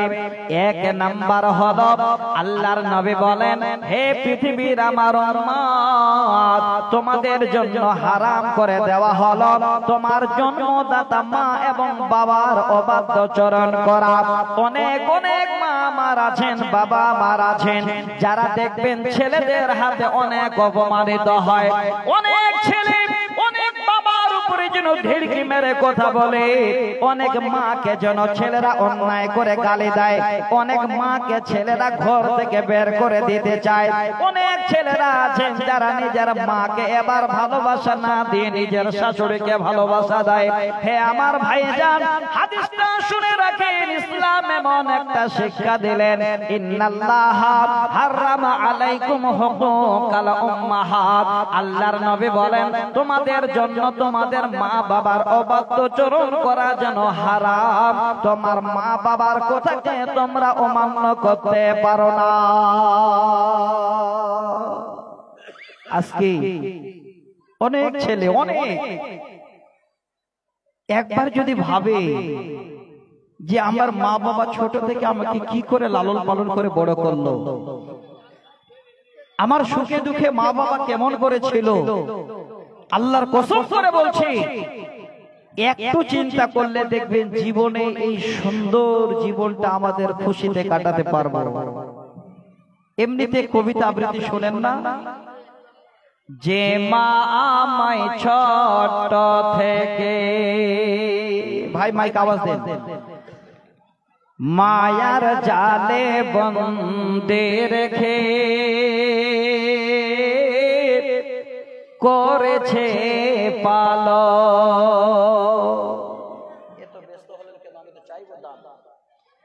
হে প্রভু তুমি অতারে তোমার রোষ ছায়া নিরে করিও লালন, মাকে করিও লালন। যে মা আমায় ছোট থেকে মায়ার জালে বন্দী রেখে করেছে পালন। আমার যুবক ভাই, আমরা যখন ছোট ছিলাম একবার লক্ষ্য করেন, যদি বাড়ি থেকে দরজার বাইরে গেছি, মা খাবার ছেড়ে গিয়ে আগে বুকে জড়িয়ে নিয়েছে, সত্য না মিথ্যা বলেন? আপনি যদি ওই অবস্থায় কোন জায়গায় গেছেন তো মা যেন আপনার পিছে ছুটেছে, কোথাও যেতে দেয়নি। এমন আদর যত্ন করে আপনার আমার মতো সন্তানদের মা যেন বড় করলেন। আমরা যখন বড় হয়ে গেলাম, আমরা যখন বড় চোখ পেয়ে গেলাম, আমরা যখন পৃথিবীর মুখ দেখে নিলাম, খুশিতে ঘোরার সময় হয়ে গেল। হে যুবক, হে ভাই আমার, ওই জনম দুঃখিনী মার কথাটা আর আমাদের স্মরণে আসে না। আমরা এবার ওই সময় ওই মাকে ওই বাবাকে যেন অন্যায় ভাবে গালিগালাজ করে বাবাকে যেন আর ধার পাশে আসতে দেই না। আল্লাহর নবী সর্বপ্রথম শিক্ষা দিলেন পৃথিবীর উম্মত, আল্লাহ পাক তোমাদের জন্য হারাম করে দিয়েছেন তোমাদের মা বাবার অবাধ্যচরণ করা। হে আমার যুবক বন্ধু, নিজের মা বাবার কথাতে কেউ যেন কোনোদিন এই রকমের অমান্য না করে চলেন, আপনার জীবন যেন সুখের জীবন তৈরি হবে। নাম্বার 1। 2 নাম্বার হলো ওয়াওয়াদাল বানাত, যে মেয়েদের বাবারা গলা টিপে হত্যা করত, যেই মেয়েদের বাবারা জিন্দায় মাটিতে পুঁতে দিত, আল্লাহর নবী এবার যেন সুন্দর করে ভাষণ দিয়ে দিলেন, ওয়াওয়াদাল বানাত, ওরে আমার উম্মত, তোমাদের মেয়েদের হত্যা করা হলো তোমাদের জন্য হারাম, তোমরা তোমাদের মেয়েদের হত্যা করতে পারবে না। 2 নাম্বার 3 নাম্বার নবীজি বলেন, ওয়া মান আওয়াহাত, আল্লাহ পাক অনেক বান্দাদের আমাদের জন্য ধন সম্পত্তি দিয়েছেন, আল্লাহ অনেক টাকা পয়সা দিয়েছেন, অনেক অনেক ভাইজান আমার আছেন মাদ্রাসায় দান করতে জানে না, মসজিদে দান করতে জানে না, গরিব দুঃখীকে দিতে যেন জানে না, আরো যেন বড় ধনী তৈরি হতে চায়। আল্লাহর নবী বলেন ওয়া মানা আওয়াহাত, যারা ধনী ব্যক্তি তোমাদের কৃপণতা করা হারাম, কোনদিন যেন তোমরা কৃপণতা করো না, কৃপণতা করা তোমাদের জন্য হারাম। এই হাদিস থেকে আমরা তিনটা প্রমাণ পেলাম। একটা হলো মা বাবার অবাধ্যচরণ করা হারাম, মেয়েদের হত্যা করা হারাম, কৃপণতা করা হারাম। এবার ইসলাম আসার পরে আমাদের জন্য সুশিক্ষা এবার দেওয়া হলো। ভাইজান, এই তিনটি শব্দের আলোচনা করলে আমার বিষয়টাকে নিয়ে আমি আগাতে পারবো না। মাঝে যে শব্দটা সেটাই হলো আমার কোরআন এবং হাদিসের সঙ্গে মুনাসেবাত, আমার মাজমুনের সঙ্গে মুনাসেবাত, যে মেয়েদের হত্যা করা আমাদের জন্য হারাম। দেখেন, এই হাদিসটা যখন শুনবেন তখন নিজের হৃদয়ের ভিতরে একটা জন্য এত প্রেম প্রীতি ভালোবাসা জমবে, আপনি নিজেই জন্য সেই প্রশ্নটাকে হ্যাঁ বলবেন। আচ্ছা বলেন, যাদের ঘরে একটা করে মেয়ে আছে, ছোট্ট বাচ্চা মেয়ে, আপনি এই যে হাতিমারা নাকি বাজারটা বলছেন, এই হাতিমারা বাজারে গেছে, সন্ধ্যার সময় ফিরে আসছেন, যখন দরজায় গিয়ে আপনি বেলটা বাজাবেন, দেখবেন আপনার কলিজার টুকরো ওই মেয়েটা আব্বার সাইকেলের আওয়াজ শুনে তাড়াতাড়ি করে দৌড়িয়ে বের হবে। আপনি যত ভালো জামা কাপড় পরে থাকেন, যেই হালাতে থাকেন, ওই মেয়েটা যখন আব্বা আব্বা করে ডাক দিয়ে আসবে, তো আমার বিশ্বাস যে আপনি মেয়েটাকে ছেড়ে দিতে পারবেন না, আগে বুকে জড়িয়ে ধরবেন কোলে। ঠিক না ভুল বললাম? আর যখন এই মেয়েটাকে ধরবেন, ওই মেয়েটা আপনার মুখের দিকে তাকাবে, তো আপনিও মেয়েটাকে চুমু দেবেন আর মেয়েটাও আপনাকে চুমু দেবে। এত পৃথিবীর বুকে বাবার সঙ্গে মেয়ের গভীর সম্পর্ক আল্লাহ দিয়েছেন যে বাবাকে মেয়েরা যত বেশি ভালোবাসে ছেলেরা ভালোবাসে না, আর মেয়েদেরকে বাবারা যত আদর করে আমার মনে হয় ছেলেদের করে না। ঠিক না ভুল বলে? বাবার কলিজার টুকরো হলো মেয়ে। কেন? দুটো হাদিস না শোনালে আপনাদের মনে সান্ত্বনা আসবে না, আপনারা শান্তি পাবেন না। অনেক ভাইজান বাপজান আমার এখানে আছে, যেই মেয়েদেরকে মারা হতো, যেই মেয়েদেরকে কবর দেওয়া হতো, যেই মেয়েদেরকে গলা টিপে টিপে মারা হতো, সেই মেয়েরা হবে বাবার ইহকাল এবং পরকালের সাথী। পড়ুন আলহামদুলিল্লাহ। কত বড় সাথী হবে, আপনার সম্মানটাকে কত বড় বাঁচাবে। একদম সহি সারাদে মুসলিম শরীফের হাদিস 5193 নম্বর হাদিস, হাদিসের রাবি হযরতে আনাস বিন মালিক রাদিয়াল্লাহু তাআলা আনহু হাদিসটার রাবি। এবার হাদিসটা শোনাচ্ছে, দেখেন, যাদের ঘরে দুটো মেয়ে আছে জানবেন যে আমার থেকে ভাগ্যবান আমার গ্রামে আর কেউ নাই। কেন? নবীজি বলেন মান আলা জারিয়াতাইনি হাত্তা তাবলুগা জায়ামাল কিয়ামাতে আনা ওয়া হুয়া হাকাযা ওয়া জাম্মা আসাবিআহু। এবার আবার আস্তে করে বলছে, তরজমাটা শুনেন। নবীজি বলেন, ওরে আমার উম্মত, যাদের ঘরে দুইটা মেয়ে আছে, ভালো করে শুনবেন। আগে মেয়েদের বাবারা আমরা হত্যা করেছে, বাবারা আমরা কবরে পুঁতে দিয়েছে।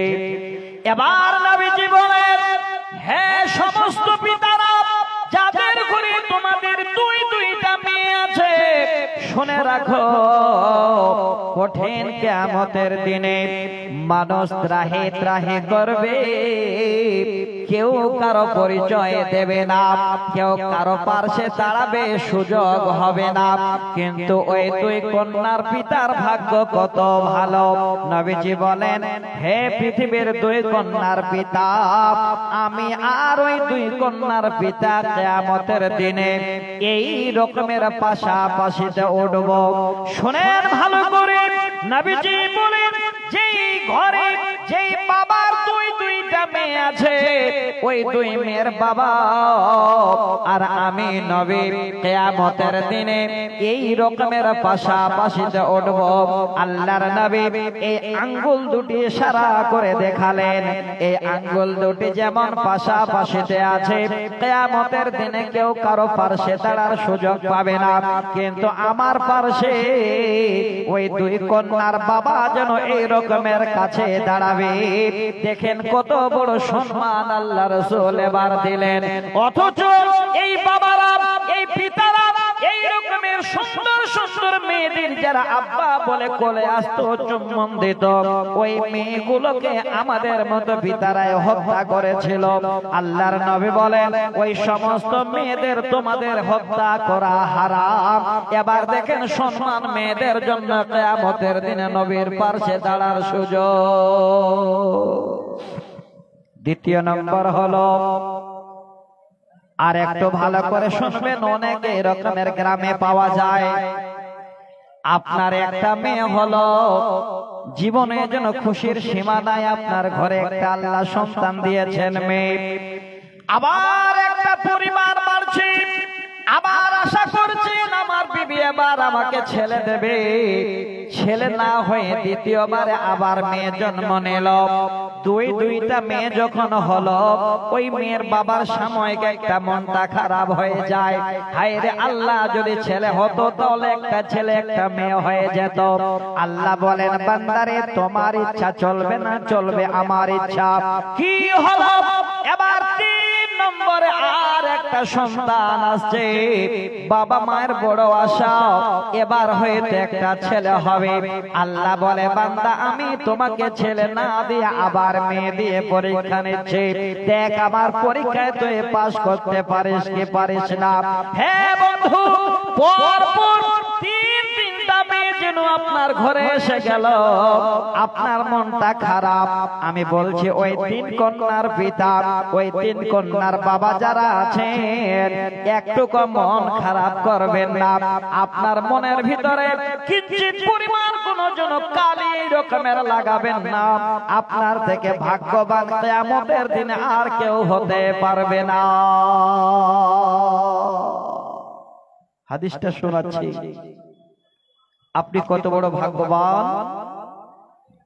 হাদিসের রাবি হযরত উকবা বিন আমির তিনি বলেন, সামি'তু রাসূলুল্লাহ সাল্লাল্লাহু আলাইহি ওয়াসাল্লাম ইয়াকুলু সালাসা বানাতিন ফাসাবারা আলাইহিন্না ওয়া আত'আমাহুন্না ওয়া কাসাহুন্না ওয়া সাকাহুন্না ওয়া কাসাতাহুন্না মিন জিদাতিন আনা ইয়াউমাল কিয়ামাতি হিসাবাম মিনান নার ইয়াউমাল কিয়ামাহ। আল্লাহর নবী বলেন, হে পৃথিবীর মানুষ, যাদের ঘরে তোমাদের 3টা মেয়ে জন্ম নিল, ভালো করে শুনবেন, যাদের ঘরে 3টা মেয়ে আছে, 3টা মেয়ে মানে আপনি এত ভাগ্যবান আল্লাহর জমিনে এবং পরকালে আপনার এত ভাগ্য ভালো। নবীজি বলেন যাদের ঘরে 3টা মেয়ে আছে, এবার 3টা মেয়ে হলে বাবার মন খারাপ হয়, সাময়িক এটা যেন জানে।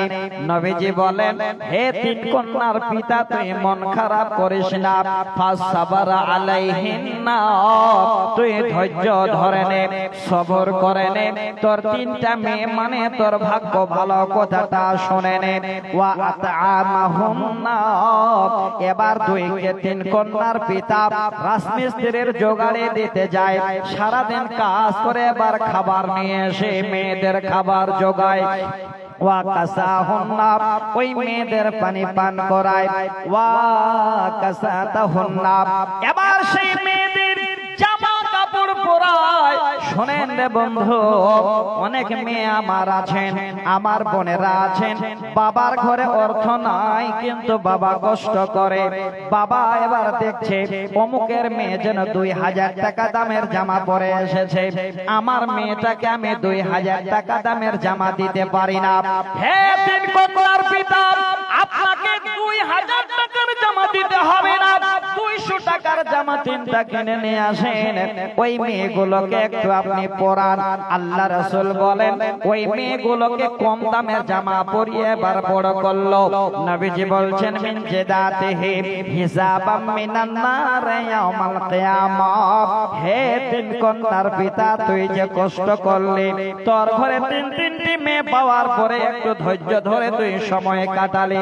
শুনে নে সুসংবাদ, নবীজি বলেন ওই তিনটি মেয়ে আল্লাহর কিয়ামতের দিনে জাহান্নামের গেটে গিয়ে দাঁড় হবে। এইভাবে দাঁড় হয়ে আল্লাহকে বলবে, আল্লাহ আমরা সেই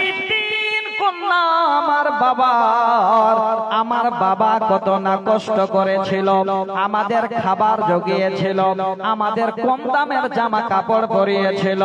আল্লাহ এই জাহান্নামের গেট দিয়ে কোনদিন আমার বাবাকে আমরা জাহান্নামে যেতে দেব না।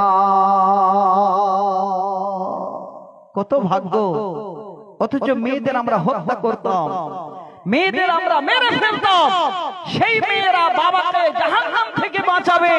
তো আমি অনুরোধ করছি, খুব লম্বা নয়, একটা খালে পয়েন্ট আপনাদের শোনালাম যে পৃথিবীর বুকে মেয়েদের বাবারা হত্যা করত।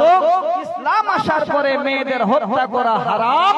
একদম যাদের ঘরে মেয়ে আছে কোনো চিন্তা করবেন না, জেনে নেবেন আপনার নসিব ইহকাল এবং পরকালেই ভালো। কেন দুঃখ করছেন? সাময়িক একটু দুঃখ হচ্ছে, না হওয়ার নয়। কেন জানেন? আমাদের শিক্ষার অভাবে, সামাজিকতা নেই, তার জন্য সাময়িক কষ্ট কি, এখন বাবা যদি মেয়ে বিয়ে দিতে যায় তাহলে বাবাকে কিছুটা জরিমানা লাগে। এবার বলবেন মাওলানা জরিমানা কেমন? জরিমানাটা কেমন? আমি আপনাদের সামনে ইনশাআল্লাহ একটা কবিতা তুলে দেব যে বাবাদের কিভাবে জরিমানা লাগে, আর আপনারা আমরা ওই মেয়ের বাবাকে কত বড় বুকে ছুরি চালাই। যদি তিনটা মেয়ে আপনার ঘরে, এখন একদম চোখ বন্ধ করে বাবা যেন ঘুমাচ্ছে আর দেখছে যে আমাকে তিনটা কমপক্ষে মোটরসাইকেল কিনতে হবে, নাকি বলেন? কথা ঠিক না ভুল বললাম? আর যারা জামাই হবে, ওই জামাই সই করতে জানে না। সে যে ভালোভাবে কোথাও যাবে, কথা বলবে, কথা বলতে জানে না। সারা জীবন রাজমিস্ত্রির জোগাড়ি করলো। এবার যখন বাবা বিয়ে দিতে যাচ্ছে, তখন ওই রাজমিস্ত্রির জোগাড়ি ওই জামাই একটা বাইক নেবার জন্য লাফাচ্ছে যে একটা বাইক যদি হয় তাহলে বিয়ে করব, না হলে করব না। বলুন ঠিক না ভুল বললাম? আরে বার মেয়ে তো বড় হয়ে যাচ্ছে, দিতে তো হবে। আমাদের বলছি তো আমাদের সামাজিকতা নেই, আমাদের হাদিস এবং কোরআনের আমল নেই। এই জন্য আজকে এই অবস্থা। আল্লাহর কসম করে বলছি, যেই বিয়েতে জীবনে কোনোদিন বেশি খরচ করবে না, নো ডিমেন্টে বিয়ে হবে, ওই বিয়েতে আল্লাহর বরকত বেশি হবে। একদম সহি হাদিস, খায়রুন নিকাহ আইসারুহু। আল্লাহর রাসূল বলেন ওই বিয়েটাই সবথেকে অতি উত্তম যেই বিয়েতে খরচ কম। এবার খরচ কম তো যেমন তেমন, খরচ বেশি করার জন্য আমরা রাস্তা খুঁজে বের করছি। আমি যাচ্ছি না, খালি একটা পয়েন্ট আপনাদের বলছি। এবার তিনটা মেয়েকে বিয়ে দিতে গেলে তিনটা মোটরসাইকেলের টাকা বাবাকে জমা করতে হবে, যেমন করে হোক, চুরি করে হোক, নাহলে চাইতে হবে। এখন সাহায্য চাইছে মেয়ের বিয়ের জন্য, বলে কেন? বলে 1 লাখ টাকা ডিমান্ড দিতে হচ্ছে। কথাটা ভুল বললাম না ঠিক বলেন? তাহলে এই রকমের মেয়ের বাবাদের মন তো খারাপ হবে। কষ্ট করে জড়িয়ে যদি এবার জামাইকে একটা মোটরসাইকেল দিয়েই দিল, ওই জামাইটাকে কমপক্ষে একটু সচেতন হওয়া দরকার ছিল যে আমার শ্বশুর আমাকে তার মেয়ে দিল, তারপরে একটা উপরান্ত মোটরসাইকেল দিল। এবার মোটরসাইকেল নিয়ে আমি চলাচল করব, কমপক্ষে যেন আমার শ্বশুরের আদব কায়দাটাও বাঁচিয়ে রাখতে পারি, সম্মানটা আমার বাঁচিয়ে রাখতে পারি। তা না করে বাবার জন্মে মোটরসাইকেল দেখিনি, নিজ পয়সা দিয়ে কিনে নি, শ্বশুরের দেওয়া পেয়েছে, যখন শ্বশুর বাড়ি যাচ্ছে তো তখন উড়াচ্ছে এমন করে। তো গ্রামের লোকেরা, শ্বশুর বাড়ির লোকেরা, কেউ কেউ বলছে দেখছিস অমুকের জামাই কেমন হিরোর মতো ঢুকলো, কেউ কেউ বলছে দেখছিস তার অমুকের জামাই কেমন একটা বাদরের মতো করে গেল। হলো, ঠিক না ভুল বললাম? এই ভাষাটাই বলছে। আর এমন শেষে একটা পরিণতি হচ্ছে যে ওই বাবা, মেয়ের বাবার আরো যেন দুঃখ নেমে আসছে জামাইয়ের বেয়াদবির কারণে। যদি বলেন কেমন করে, কবিতাটা শোনাচ্ছে, একটু লক্ষ্য করবে। অনেক ছেলে মোটরসাইকেল দাম নিল, মোটরসাইকেল চালাবে, তার তেল কেনার টাকা জুটে না। যখন তেল কেনার টাকা জুটাতে পারে না, তখন বাবার দোকান থেকে নাহলে পকেট থেকে চুরি করে। অনেক আছে। কবি বলছে, বাইকটা দিচ্ছে শ্বশুর মশাই, আব্বা দিচ্ছে তেল, তাই তো আমার গতির সাথে জেট বিমান ফেল। নতুন জামাই যাচ্ছে শ্বশুর বাড়ি, তো বাইকে বউকে বসে নিয়ে মনে হচ্ছে উড়াচ্ছে। কবি বলছে, বাইকটা দিচ্ছে শ্বশুর মশাই, আব্বা দিচ্ছে তেল, তাই তো আমার গতির সাথে জেট বিমান ফেল। দুর্ঘটনা ঘটলে ঘটক, দুর্ঘটনা ঘটলে ঘটুক, আমার কিসের ভয়, গেলে যাবে বাপ শ্বশুরের, আমার কিছু নয়। বাইকটা তো শ্বশুর দিয়েছে, আর তেল তো বাবার টাকা, উড়াচ্ছে, তো যদি ক্ষতি হয় তো আমার কিছু হবে। কবি বলছেন, চললে আমার মোটর গাড়ি, চলবে আমার মোটর গাড়ি, জোরসে মারো টান, কে কি বলে শুনবো না, আজ ধরছি চেপে কান। আহা আহা কি মনোরম গায়ের বাঁকা রাস্তা, 100 কিলো ঘুরে এসে করবো রে আজ নাস্তা। এমন গতি তুলবুরে আজ আমার গতি দেখে, থমকে যাবে পথের পথিক পন্ত চলা রেখে।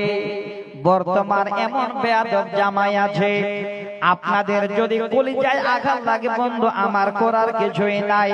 শ্বশুর বাড়ি যাচ্ছে, তারপরেও যেন আদব কায়দা নাই। যখন লোক বেশি দেখছে তখন গিয়ার টানছে, আরো যেন গাড়ি হাঁকাচ্ছে। কবি এই জন্য বলছেন, এমন গতি তুলব রে আজ আমার গতি দেখে, থমকে যাবে পথের পথিক পন্ত চলা রেখে।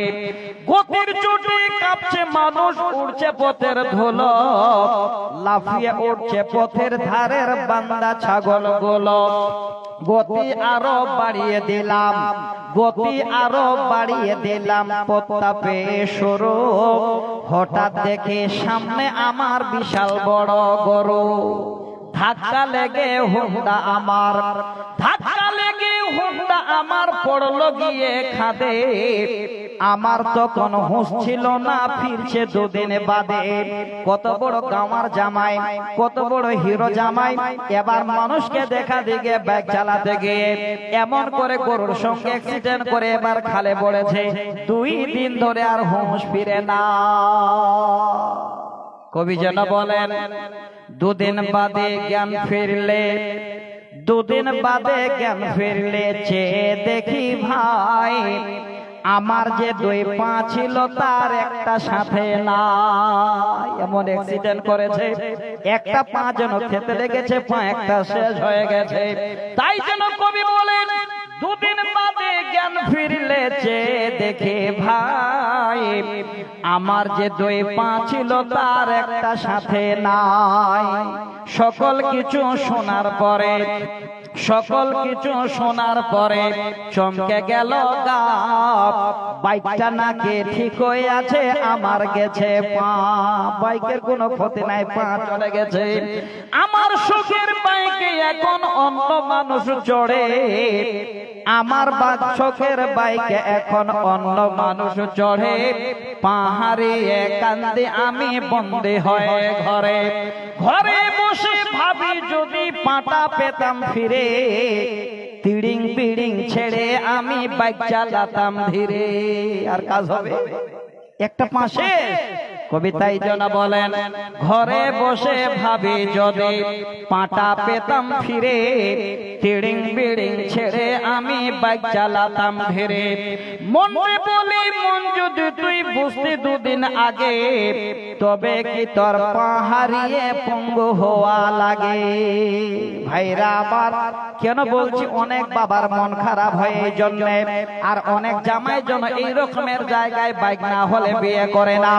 আমি যেটা বলতে চাইছিলাম, হে তিন কন্যার পিতা, আপনি শুনে রাখেন, ওই মেয়ে তিনটাকে আদব কায়দা শিখান, ভালো করে শিক্ষিতা করুন, ভালো করে পড়াশোনা করান। যদি পয়সা বেশি না জুটে মাদ্রাসায় পাঠান, ওই মেয়ে তিনটাকে আলেমা বানান, 1 টাকাও দিতে হবে না। ওই মেয়েগুলো কিয়ামতের দিনে জাহান্নামের আগুন থেকে বাবাকে বাঁচিয়ে দেবে। আমার প্রথম পয়েন্ট হলো, আল্লাহ পাক এমন একটা সময় দিয়েছিল, যে সময় বাবারা মেয়েদের মাটিতে পুঁতে দিত, গলা টিপে মেরে ফেলতো। সেই সময়টা আল্লাহ আমাদের ইসলাম আসার পরে পরিবর্তন করে দিয়েছে। এবার 2 নাম্বার পয়েন্ট খুব ভালো করে শুনবেন। আজকে ইসলাম আমাদের কি শিক্ষা দিচ্ছে, এখানে আপনারা লিখেছেন, দেখেন ভালো করে। মাদ্রাসা হেফজুল কোরআন হাতিমারা, বুঝলেন, এটা মানে প্রথম বার্ষিকী সভা, আলহামদুলিল্লাহ। এই হেফজুল কোরআন মাদ্রাসা আপনাদের কি শিক্ষা দিচ্ছে, ইনশাআল্লাহ আমি আবার একটা আয়াত শোনাবো, সূরা আল বাকারার 222 নম্বর আয়াত। এই দ্বিতীয় পয়েন্টে আগে একটা হাদিস শোনাচ্ছি, সহিহ মুসলিমের হাদিস। হাদিসে রাবি হযরত আনাস রাদিয়াল্লাহু তাআলা আনহু, হাদিসটা শুনবেন খুব ভালো করে। যেই মায়েরা আমার পর্দার আড়ালে বসে আছেন, চুপচাপ করে কোরআন হাদিস শুনছেন, আপনাদের দ্বিতীয় পয়েন্টটা বলছি। আপনাদের সঙ্গে ছিল স্বামীদের দুশমনী, আপনাদের মতো বিবিদের স্বামীরা প্রায় মোটামুটি ধরুন 7 বারং 84, 12 মাসে 84 দিন আপনাদের কোন মতই বাড়িতে আপনার বিছানায় রাখতো না। হিসাবটা লাগাবেন, 7 বারং 84 হয় নাকি, না ভুল বললাম ভাই? 84 তো, প্রায় 84 দিন, কম বেশি ভালো করে শুনবেন মায়েরা। বছরে 84 দিন আপনাদের ঠান্ডা গরম, সেই যত শীত আর যত গরম হোক, যত মশা কাটুক, আপনাদের ঘরে রাখতো না, আপনাদের হাতে খেত না, আপনাদের পার্শ্বে থাকতে দিত না। এত বড় দুশমন ছিল স্বামী স্ত্রীর জন্য। কোথায় রাখতো, কেন রাখতো, এবার হাদিসটা শোনাচ্ছি। ও আন আনাসিন ইন্নাল ইয়াহুদা কানু ইজাহাজাতিল মারাত ফিহিম লাম ইওয়াকিলুহা ওয়া লাম ইউজামিউহুন্না ফিল বুয়ুত। আমার দিনী ভাই, একটু ধৈর্য ধরেন, দেখেন আপনাদের জীবন, আমাদের জীবন আল্লাহ কত সুখের জীবন করে দিলেন। সহিহ হাদিস, আল্লাহ নবী বলেন, নিশ্চয়ই ইহুদিরা যখন তাদের ঘরে তাদের বিবিরা ঋতুবতী হয়ে যেত, ওরে মা আমার, হে শিক্ষিতা বোনেরা, ভালো করে হাদিসটার তরজমাটা শুনেন। ইজা হাজাতিল মারাতু ফিহিম, যখন তাদের ঘরে তাদের বিবিরা পিরিয়ড পেয়ে যেত, তারা যখন ঋতুবতী হয়ে যেত, ওয়ালাম ইয়াকিলুহা, তাদের স্বামীরা তাদের বিবির হাতে 1 গ্লাস পানি পর্যন্ত খেত না। হে মা আমার, কত বড় ঘৃণা করত, কত বড় আপনাদের সঙ্গে যেন শত্রুতা তারা বাধা দাও, তাদের হাতে কিছুই খেত না।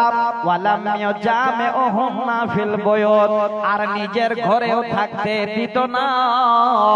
বাড়ি থেকে বের করে কান্তার দিকে একটা এক্সট্রা কুড়ে ঘর তাদের বানিয়ে দিত, আর বেবিকে বলতে, যাও রে, এই কয়েকদিন তোমার হাতে আমরা কিছুই খাবো না, আমাদের ঘরে থাকতে দেব না, আমাদের বিছানায় আসতে দেব না, আমাদের আমাদের কাছ থেকে তোমরা বের হয়ে থাকো। এবার কান্তার দিকে একটা কুড়ে ঘর বানিয়ে দিয়ে যতক্ষণ পর্যন্ত আপনারা পবিত্র না হতেন আপনাদের ওইভাবে স্বামীরা নিজের বাড়ি থেকে বের করে রাখত। দ্বিতীয় পয়েন্ট, স্ত্রীর সঙ্গে স্বামীর ঘৃণা এবং স্বামীর শত্রুতা। ইসলাম এসে কি সান্ত্বনা দিলেন, এই কোরআন হাদিস আমাদের কি শিক্ষা দিলেন, আমি ইনশাআল্লাহ আয়াতটা পড়বো, একটু ধৈর্য ধরেন। তাহলে 2টা থেকে 5টা হাদিস আপনাদের ছোট করে শোনাচ্ছি, আমার মায়েদের জান শান্তি হয়ে যাবে ইনশাআল্লাহ। আমার মায়েরা আজকে শিক্ষা এসেছে বলে আজকে পর্দার আড়ালে বসে স্বামীর ঘরে বসে সারা জিন্দেগি আপনারা থাকার সুযোগ পেয়েছেন। আমি এটাই আপনাদের বুঝাতে চাচ্ছি। এবার আল্লাহ রাসূলের কাছে চলে গেলেন। ফাসালা আসহাবুন নবী সাল্লাল্লাহু আলাইহি ওয়াসাল্লাম নবীর কাছে গিয়ে জিজ্ঞাসা করছেন, ইয়া রাসূলুল্লাহ, ওগো নবী, এই সমস্ত ইহুদিরা যখন তাদের বিবিরা ঋতুবতী হয়ে যায় তাদের হাতে খায় না, তাদের হাতে পানি পান করে না, তাদের ঘরেও থাকতে দেয় না। আপনার কাছে আসলাম, আপনি বলুন এই সম্বন্ধে আমরা আপনার কাছে জানতে চাই। আল্লাহর নবী কথাটা যখন শুনলেন এবার চুপ হয়ে গেলেন। আল্লাহ পাক জিবরাইলকে বলছেন, হে জিবরাইল, আর দেরি নয়, যাও তাড়াতাড়ি করে আমার নবীর কাছে গিয়ে তুমি সুসংবাদ দিয়ে দাও। এবার আল্লাহর তরফ থেকে কোরআনের আয়াত অবতীর্ণ হলো, সূরা আল বাকারার 222 নম্বর আয়াত, 222 নম্বর আয়াত। আল্লাহ পাক যেন বলেন, ওয়া ইয়াসআলুনাকা আনিল মাহিদ কুল হুয়া আযান ফাতাদিলুন নিসা ফিল মাহিদ। আল্লাহর তরফ থেকে কোরআনের আয়াত অবতীর্ণ হলো। আল্লাহ বলেন, নবী, যারা তোমাকে ওই সমস্ত আমার বান্দীদের ঋতু সম্বন্ধে জিজ্ঞাসাবাদ করে তাদের বলে দাও, সত্যিতেই সেটা অনুচিত। তারা যেন এই অবস্থায় তাদের বিবির সঙ্গে জীবনের জন্য এবার গভীর সম্পর্ক না করে, নিজের জীবনের আত্মার সঙ্গে খোরাক তাদের না মেটায়। তবে বলে দাও, তাদের হাতে যেন তারা পানি পান করে, তাদের যেন ঘরেই থাকতে দেয়, তারা যেন তাদের ঘরে বসবাস করে। ওরে আমার মা, হে আমার বোন, আল্লাহর কোরআন আপনাদের সান্ত্বনা দিলেন, অথচ আপনাদের ঘর থেকে বের করে দেওয়া হতো, আপনাদের হাতে এক গ্লাস পানিও পান করা হতো না। এবার আল্লাহর কোরআন অবতীর্ণ হলো। আল্লাহ পাক বলেন, নবী বলে দাও, তারা তো তাদের ঘরেই থাকবে, তাদের বিবিদের তারা রান্না করে খাওয়াবে, তাদের বিবিদের পানি পান করাবে, এতে কোনো রকমের তাদের সমস্যা হবে না। দেখেন শিক্ষা, এই কোরআনের শিক্ষা, আল্লাহ রাসূলের হাদিসের শিক্ষা আমাদের কাছে। আর 10টা মিনিট দাঁড়ান, আমি ঠিক জায়গায় চলে আসব। এই হেফজুল কোরআন মাদ্রাসা আপনাদের কি দেখাবে, এই কোরআন আপনাদের কি পথ দেখাবে ইনশাআল্লাহ। খালে আপনাদের প্র্যাকটিক্যাল ফিল্ডটা দেখিয়ে দিই। এবার বিবিরা আর কুড়ে ঘরে থাকবে না, আপনাদের ঘরে থাকবে। থাকবে কোথায়? চকিতে না মাটিতে? রান্না করবে না করবে না? কিভাবে থাকবে? এবার 5টা হাদিস শোনাচ্ছি ছোট ছোট করে। নাম্বার 1, 5টা হাদিসের মধ্যে 4টা হাদিসের রাবি আম্মা জান আয়েশা সিদ্দিকা রাদিয়াল্লাহু তাআলা আনহা, আর একটা রাবি হলেন আম্মা জান মাইমুনা রাদিয়াল্লাহু তাআলা আনহা। এই 5টা হাদিস শোনাচ্ছি। হাদিসটা একটাই পৃষ্ঠাতে আছে, আমি আপনাদের ভালো করে ইনশাআল্লাহ শোনাবো। করব তো জি, বললাম তো, ইঙ্গিত তো করলাম 10 মিনিট, আর না করে নেমে যাব। তাহলে আমি তো তার জন্য পয়েন্টটা রেখেছি, একটু ধৈর্য ধরেন। আমি টাইমটা দেখছি, 11টা বাজবে, ঠিক জায়গায় চলে আসবো। ভাইজান, আপনারা সবাই বসে আছেন, আশা করি কোরআন শুনতে এসেছেন, তাই তো ভাই?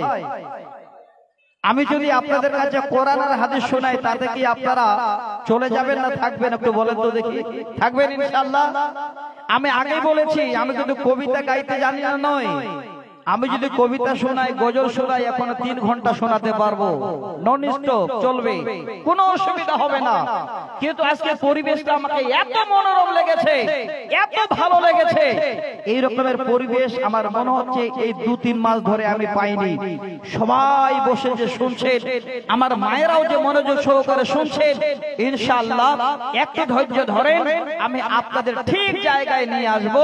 দেখবেন আমাদের শিক্ষা এই প্রতিষ্ঠান যদি বাঁচিয়ে রাখতে পারি, আগামী দিনে আল্লাহ পাক আমাদের আরো যেন সুন্দর করে এই শিক্ষার মনোরমটাকে এমন করে বাড়িয়ে দেবেন, এই হেফজুল কোরআন মাদ্রাসা আরো যেন আপনাদের কাছে সুন্দর করে আলো জ্বলবে।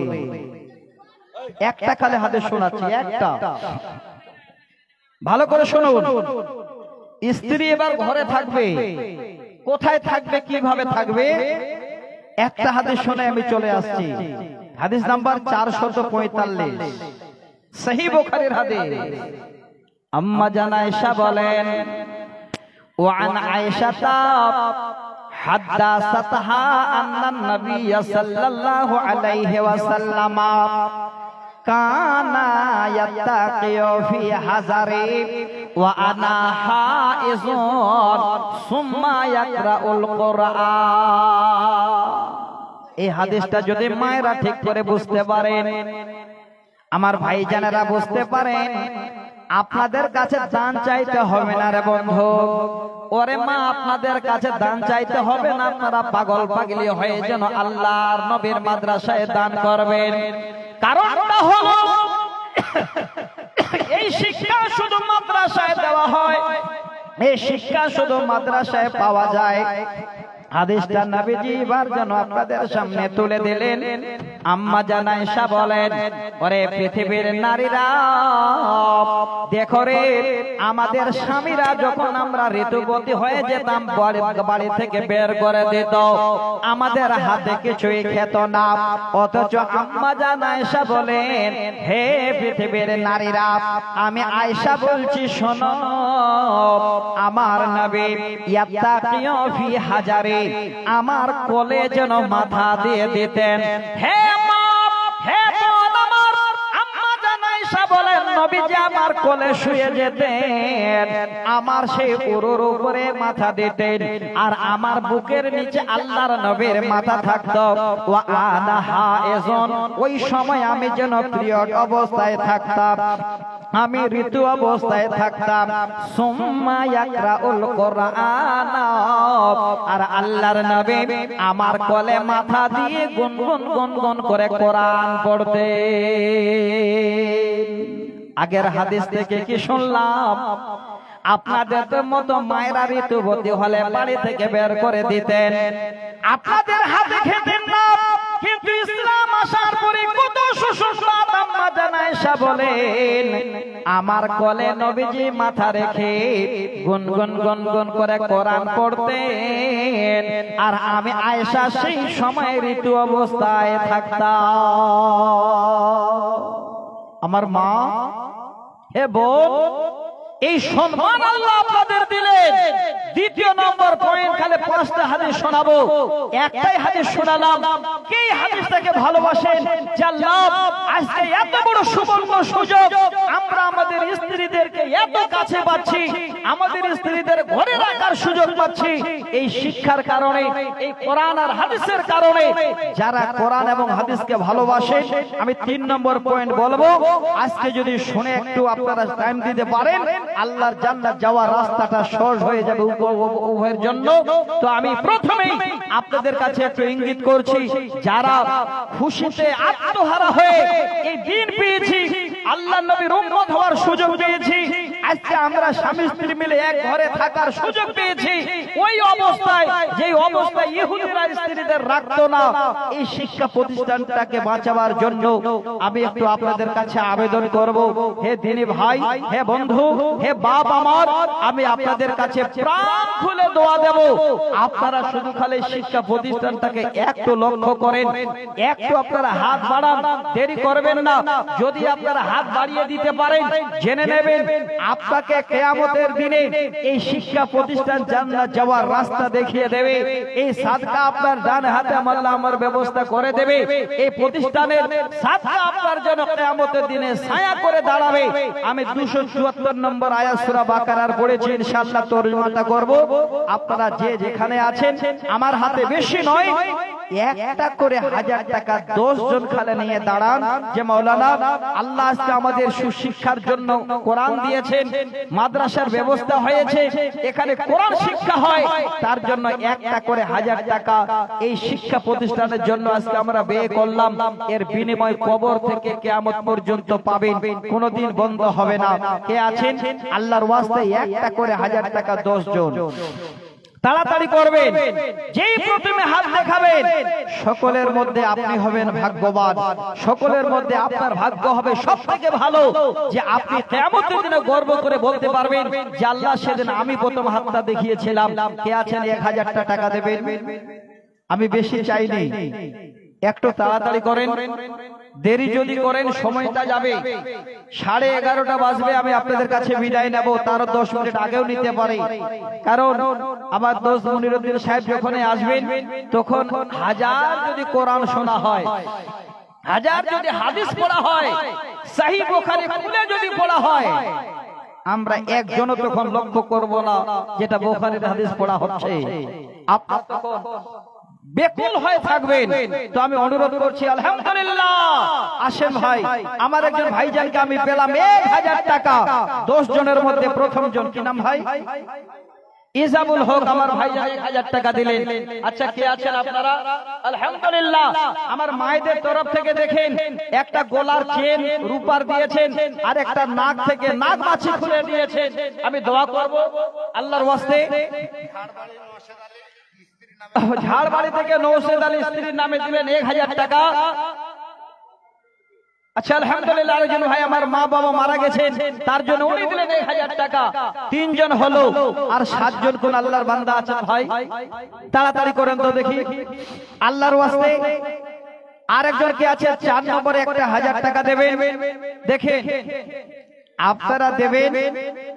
আজকে এই জায়গাটাতে এসে হাতিমারা এলাকার মানুষ আমরা আছি, কিন্তু এর বিনিময়টা আল্লাহ দেবেন। সারা পৃথিবীর মানুষ যেদিন থাকবেন সেদিন আপনার হাতে যখন তার বিনিময় আল্লাহ দেবেন, আপনার খুশির সীমা থাকবে না। আপনি আগে আগে দৌড়াবেন, আপনি মানুষকে দেখাবেন, এই যে দেখো আমার ডান হাতে আমলনামা, হয়তো সেই হিফজুল কোরআনে 1000 টাকা দিয়েছিলাম, তার বিনিময় আল্লাহ দিয়ে দিয়েছেন। তো ভাইজান 4 নম্বরে 1000 টাকা, দেরি করবেন না। আমি একটা দুটো কবিতা আবৃত্তি আপনাদের শোনাবো ইনশাআল্লাহ, দেরি নয়, তাড়াতাড়ি করেন, তাড়াতাড়ি। এই হিফজুল কোরআন মাদ্রাসাকে যদি বাঁচাতে চান, শিক্ষার আলোকে যদি আপনারা পেতে চান, সেই মাদ্রাসায় হোক আর স্কুলে হোক, বাচ্চাদেরকে যদি মানুষ করতে চান, তাহলে বর্তমানে 1 নম্বর একটা জায়গা, সেটা হলো এই মোবাইল থেকে বাচ্চাদের বাঁচিয়ে রাখতে হবে। যদি বাঁচিয়ে রাখতে পারেন, তাহলে আপনার বাচ্চাটা আশা করা যায় সঠিক মানুষ হবে। এখন স্কুলে আপনাদের হচ্ছে কিনা জানি না, আমার গ্রামে 5-7টা স্কুল, শুনবেন নাম বলছি। একটা হলো আমাদের মাদ্রাসা, দাঁড়ান, একটা হলো হাই সেকেন্ডারি স্কুল, একটা হলো ভোকেশনাল স্কুল, একটা হলো নার্সারি স্কুল, একটা হলো আলামিন মিশন, একটা হলো আলামিন ফরমেটিং মিশন, একটা হলো আলামিন আরেকটা মিশন। একটাই গ্রামে এতগুলো শিক্ষা প্রতিষ্ঠান। যে আলামিন মিশন বেলপুকুর আপনারা নাম শুনেছেন, আমি দেখেছি আমাদের হাই মাদ্রাসায় আজ থেকে 10-15-20 বছর আগে ছাত্র ছাত্রীরা যখন আসতো ব্যাগ ছিল না, তারা হাতে করে বই নিয়ে পড়তে আসতো আর যেত, আমরাও গেছি। আর এখন একটা করে ঘাড়ে ব্যাগ, স্টাইল করা ব্যাগ, বই খাতা আছে কতটুকু জানি না। আর ছোট ছোট ক্লাস 5 এর বাচ্চারা এখন নতুন স্টাইল করে পর্দা করছে। কোন টাইমটা? স্কুলটা আসার টাইমে। কেন পর্দা করছে জানেন? লক্ষ্য করবেন ভালো করে। মাথাতে উন্নাটা এমন করে পেঁচাচ্ছে, বাড়িতে গিয়ে আবার কিছু নেই, অন্য জায়গায় কিছু নেই। উন্নাটা পেঁচার কারণ হলো মোবাইলটাকে এইভাবে কানে দিয়ে এমন করে উন্নাটাকে বেড়া দিয়ে পেঁচাচ্ছে, আর মোবাইল লাগিয়েছে একদম গার্লফ্রেন্ডকে কথা বলছে আর স্কুলে আসছে। মানুষ বুঝতে পারে না, ভাবছে পর্দা করে আসছে। একদম অরিজিনাল কথা বলছি। এই জায়গাটা থেকে বাঁচালে আপনাদের ইনশাআল্লাহ বাচ্চা মানুষ হয়ে যাবে। কারণ মোবাইল কত নষ্ট করেছে। একটা কবিতা শুনে। মোবাইল আসিল কি দোলা লাগিল, পড়াশোনায় মন বসে না। মাইকটা হ্যাঁ তো দিলে কেন ভাই? হ্যাঁ, মোবাইল আসিল কি দোলা লাগিল, পড়াশোনায় মন বসে না। পেটে ভাত নাহি যা, ভরণ পোশাক নাহি থাক। পেটে ভাত নাহি যা, ভরণ পোশাক নাহি থাক। মোবাইল ছাড়া দিন চলে না। মোবাইল আসিল কি দোলা লাগিল, পড়াশোনায় মন বসে না। রাত 12টার পরে বন্ধু যখন ফোন করে, রাত 12টার পরে বন্ধু যখন ফোন করে, দু চোখেতে ঘুম আসে না। সারা রাত জাগিয়া মোবাইল চেক করিয়া, সারা রাত জাগিয়া মোবাইল চেক করিয়া, ফজরের নামাজে ঘুম ভাঙে না। মোবাইল আসিল কি দোলা লাগিল, পড়াশোনায় মন বসে না। আলহামদুলিল্লাহ, আল্লাহু আকবার, নারে তাকবীর। দেখেন গোলা থেকে আর পা থেকে অনেকগুলো রূপার মানে অলংকার, আর একটা নাখুন একটা বোন আমার খুলে দান করেছে। আল্লাহুম্মা আমিন। ওহে বাড়ি দোয়া করে তোমার কাছেতে, কথা ছিল বোন আমার পর্দার আলো হতে। হাতের মায়ের গলা আর ছিল একটা নাখুন খুলে দান। এই দান কবুল করো তুমি রহমান। আল্লাহ তুমি এই দান কবুল করিবে, তোমার বান্দাকে আল্লাহ জান্নাতুল ফেরদাউসে জানিবে। আমরা গুনাহগার আল্লাহ দোয়া করব কত, আল্লাহ তুমি সুখ শান্তি দিও তোমার মন মতো। আমিন আমিন সুম্মা আমিন। ভাই 4 নম্বরে 1000 টাকা পাওয়া যাবে না। কোন আল্লাহ বান্দা 1000 টাকা দেরি করবেন না। আর কয়েক মিনিটের মধ্যে আপনাদের কাছে ইনশাআল্লাহ আমার মনিরুদ্দিন দোস্ত চলে আসবেন, উনি আলোচনা করবেন। 1000 টাকা 4 নম্বরে কে আছেন ভাই? হাতটা বাড়া যাবে না। দেখেন হাত বাড়ালে লাভ কি আর না বাড়ালে আপনি পস্তাবেন কেমন। সূরা আল বাকারা আয়াত নাম্বার 274 আল্লাহ বলছে, আল্লাযীনা ইনফিকুনা আমওয়ালাহুম বিল-লাইলি ওয়ান-নাহারি সিররাও ওয়া আলানিয়াতান। আল্লাহ বলেন যারা আমার দেওয়া মাল খরচ করে রাতে এবং দিনে, এই রাতটাও পেয়েছেন, এটার জন্য আমাদের জন্য ভাগ্য। আল্লাহ বলেন যারা আমার দেওয়া মাল খরচ করে রাতে এবং দিনে, লুকিয়ে এবং প্রকাশ্যে, ফালাহুম আজরুহুম ইনদা রাব্বিহিম। কে পাশে? আলহামদুলিল্লাহ। জমশেদ আলমের বাবা জোড়া 500 টাকা, আরেকজন ভাই 100 টাকা, আরেকজন সেকেন্দার ভাই আমার 4 নম্বরে 1000 টাকা। আচ্ছা 5 নম্বর আরেকটা 1000 টাকা কে দেবেন গো বন্ধু? একটু হাত উঠান। 1000 টাকার এমন কোনো দাম নয়। 1000 টাকার বিনিময়ে হয়তো আল্লাহ দেখবেন লক্ষ টাকার বেমারকে আল্লাহ শিফা দিয়ে দিয়েছেন, লক্ষ টাকার বালা মুসিবতকে আল্লাহ বাঁচিয়ে দিয়েছেন। আমি হাদিসটা আপনাদের শোনাবো, দেরি করবেন না। 5 নাম্বার একজন 1000, তাড়াতাড়ি করে ভাই। হ্যাঁ বললাম তো ভাই, আপনারা যা দেওয়ার দিয়ে দেন। আমার পরে মনিরুদ্দিন সাহেব আসছেন, উনি ঠিক চলে আসবেন 11:15টার মধ্যে স্টেজে। উনাকে নিয়ে আসার জন্য চিন্তা ভাবনা করেন। যান তাড়াতাড়ি করে, দেরি করবেন না ভাই। যারা আছেন একটা করে 1000 টাকা 10 জনের কাছে চাইলাম। এতগুলো আল্লাহর বান্দা বসে আছেন, 1000 টাকার খুবই মূল্য, খুব দাম। আলহামদুলিল্লাহ, আব্দুল সালাম সাহেব মারা গেছেন, তার জন্য 500 টাকা। 4 জন হচ্ছে 1000 করে। 5 নম্বরে একজন ভাবছেন সব জমা করে রেখে দেব, ছেলে পেলেরা সুখে খাবে, কিন্তু আপনার জীবনের কষ্ট কি বন্ধু? নুরুল ইসলাম ভাই আমার স্ত্রীর নামে 200 টাকা। তাড়াতাড়ি করেন, কে আছেন 5 নম্বরে একজন? তাড়াতাড়ি। টাকা জমিয়ে করবেন কি, ধন জমিয়ে করবেন কি, গুড্ডি উড়াবে ছেলে পেলে আপনার হবে কি? ধন জমিয়ে, কি নাম ভাই? এনামুল হক ভাই 500 টাকা। আল্লাহু আকবার, আল্লাহুম্মা সাল্লি আলাইহি, আল্লাহুম্মা বারিক আলাইহি। 1000 টাকা দেন। টাকা জমিয়ে করবেন কি, ধন জমিয়ে করবেন কি, খরচ করবে ছেলে পেলে আপনার হবে কি? মোহাম্মদ সুলতান ঝাড়বাড়ি থেকে 500 টাকা। আল্লাহুম্মা আমিন। ইয়া হাইয়্যু ইয়া কাইয়্যুম বিরহমাতিকা নাস্তাগীস। ওহে বারে দোয়া করে তোমার কাছেতে যত বাপজান ছিল আল্লাহ এই মজলিসতে। আলহামদুলিল্লাহ, মোহাম্মদ হারুন 1000 টাকা। 5 জন হলো। আচ্ছা, বালুরচা থেকে আব্দুল গফুর সাহেব 500 টাকা। আল্লাহুম্মা আমিন। রব্বানা আতিনা ফিদ দুনিয়া হাসানাতাও ওয়া ফিল আখিরাতি হাসানাতাও ওয়া কিনা আযাবান নার। যত তোমার বান্দা বান্দে এখানেতে ছিল, কেউ 500 কেউ 1000 দান যে করিল, সকলের দান আল্লাহ কবুল করিবে, সুখে শান্তিতেও আল্লাহ তাদেরও রাখিবে। আরো একজন বেনামিতে 100 দান, এই দান কবুল করো তুমি রহমান, পরকালে দিও তোমার জান্নাত আদান। আমিন আমিন সুম্মা আমিন। মরণ পাখি যে দিন সে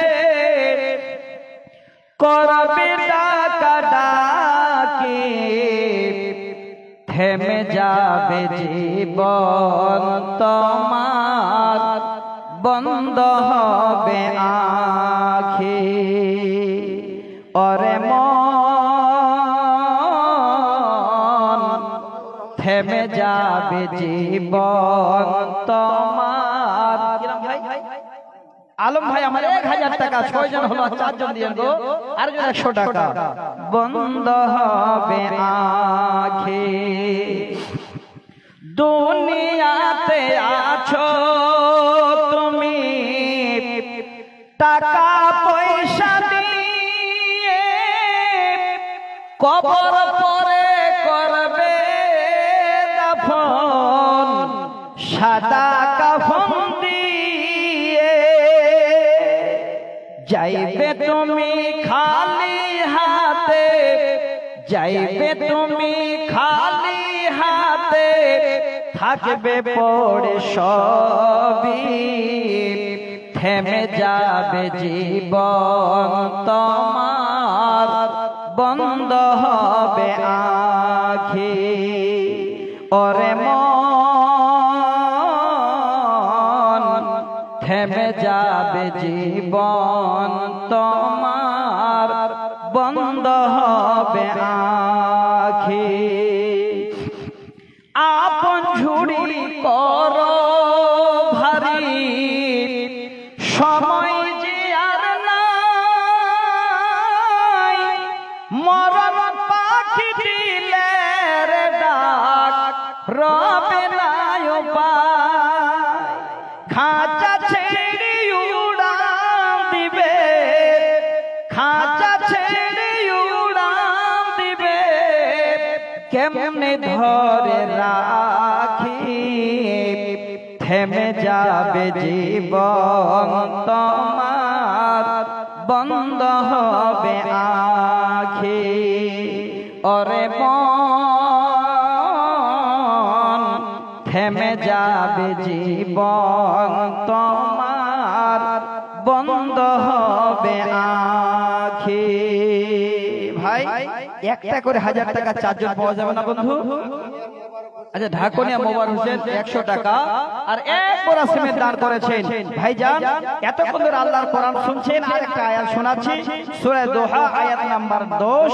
আল্লাহ বলছে, ওয়া আম্মাস সাইলা ফালা তানহার, বান্দারে যদি তোমাদের কাছে কেউ হাত বাড়ায়, বান্দা খালি হাত ফেরত দিও না।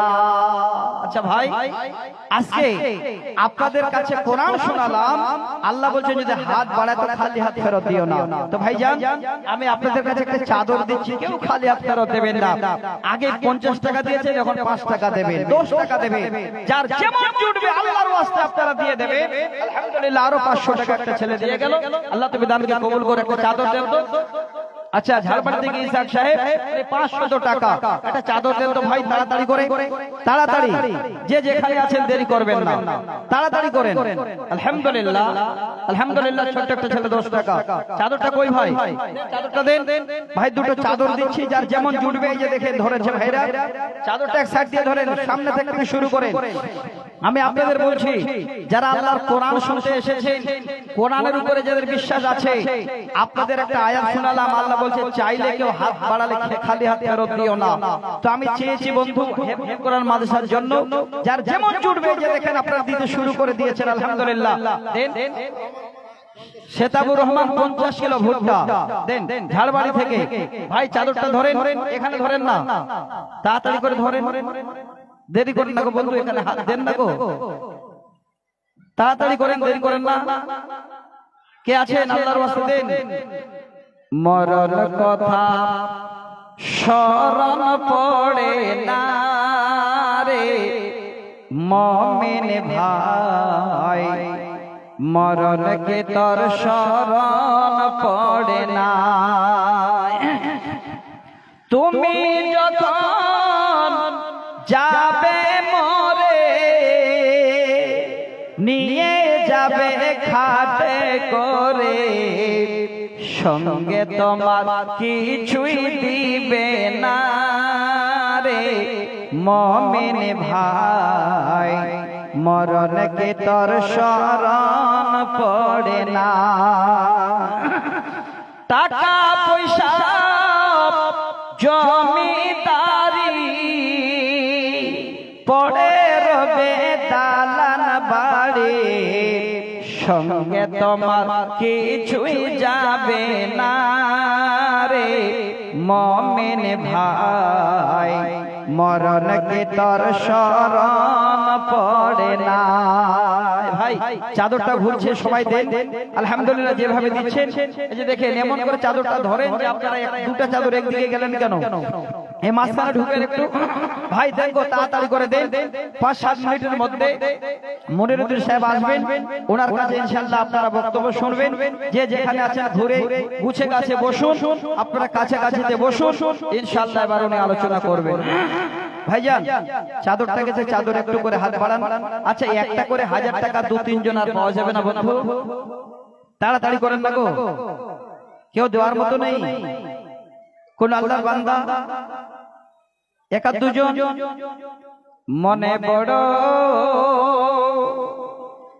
আশা ছিল আমার যাব মদিনা, মনে বড় আশা ছিল আমার যাব মদিনা,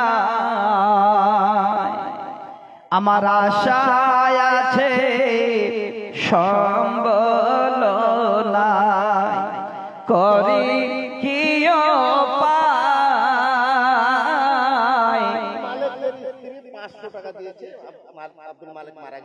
আচ্ছা, আব্দুল মালিক সাহেব মারা গেছে, ওনার স্ত্রী 500 টাকা দান করেছে।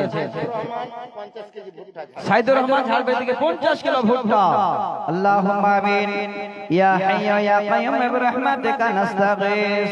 ওহে বারে দোয়া করি তোমার কাছে, বোন আছেন বেঁচে ফের পর্দার আড়াল হতে, শুনলাম আল্লাহ স্বামী নাই গেছেন কবরতে, 500 তো দিল দান স্বামীর নামেতে। আল্লাহ তুমি এই দান কবুল করিয়া সুখ শান্তি দিও বাড়ি তুমি হে কিবরিয়া, পরকালে স্বামীর সঙ্গে মুলাকাত করাবে, একই সঙ্গে জান্নাতুল ফেরদাউস দানিবে। আল্লাহুম্মা আমিন আমিন আমিন সুম্মা আমিন। মোর স্বামী ধন জান বাঁচে না তোমার শরণ হলে। মা বোন যাদের স্বামী বেঁচে নাই গো মা, ওই স্বামীর নামে আপনারা একটু বেশি বেশি করে দান করেন।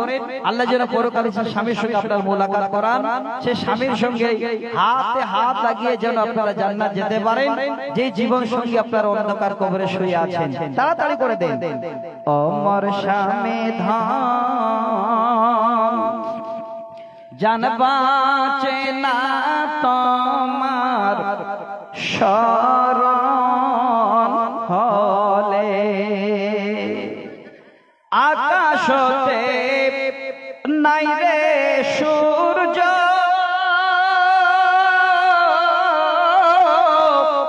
কি করিবে তারা, যে নারীর স্বামী নাই রে, দিনে অন্ধহারা। ওমর স্বামী ধন জান চলে যায় তোমার শরণ হলে,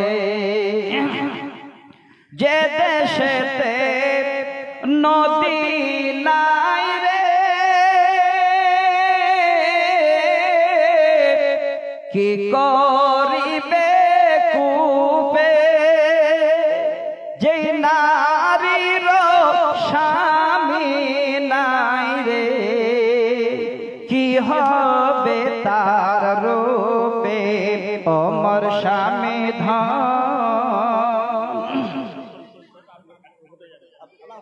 কেন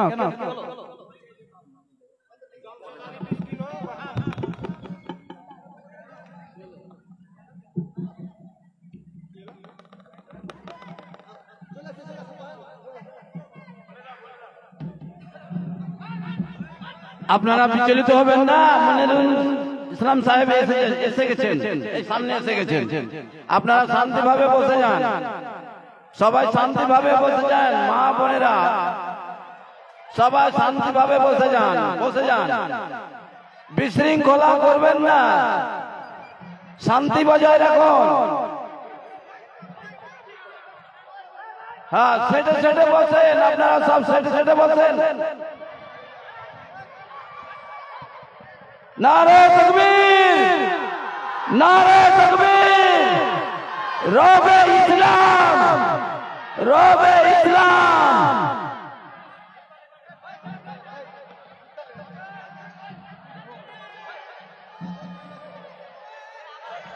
ভাইরা আমার, আপনারা শান্তিভাবে বসে যান, সবাই শান্তিভাবে বসে যান, সাউন্ডটা কম করেন, শান্তিভাবে বসুন।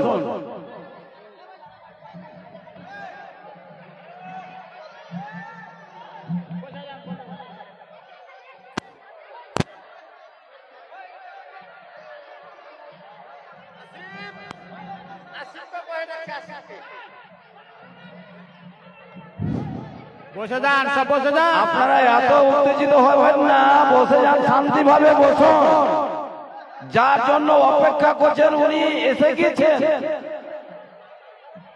এই কিছুক্ষণের মধ্যে স্টেজে এসে উপস্থিত হবেন। শান্তি হন, শান্তি হন, একেবারে সাউন্ডটা বন্ধ করেন আপনারা।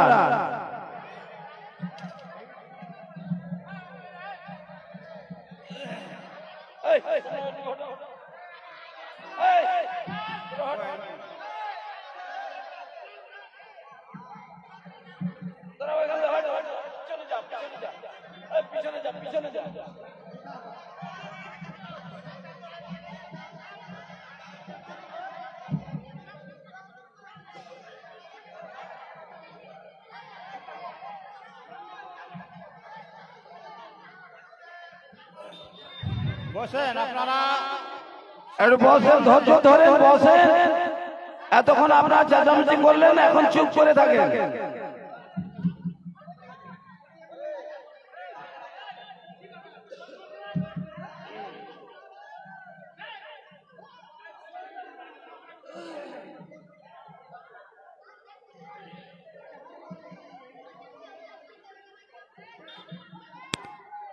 বসে যান, গোলমাল করিয়ে না, বসে যান। আর যারা কাপড় গামছা ঘুরছেন ঘুরেন। আপনারা সাইডে রাস্তা দিবেন, আপনারা সাইডে একটু রাস্তা দেন, আসার জন্য অসুবিধা হবে।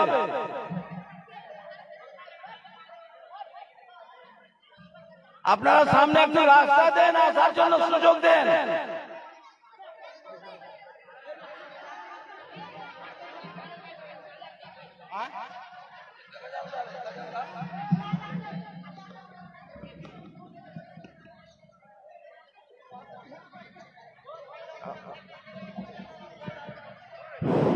আসসালামু আলাইকুম ওয়া রাহমাতুল্লাহ। ओ नूर बन के दिलों में समाए जाते हैं, ओ नूर बन के दिलों में समाए जाते हैं। रसूल पाक दो आलम बिछाए जाते हैं, इधर जफाओं के कांटे बिछाए जाते हैं, इधर जफाओं के कांटे बिछाए जाते हैं, उधर रसूल खुदा मुस्कुराए जाते हैं। अमल चिराग हिराए नजात के, लेकिन अमल चिराग हिराए नजात के, लेकिन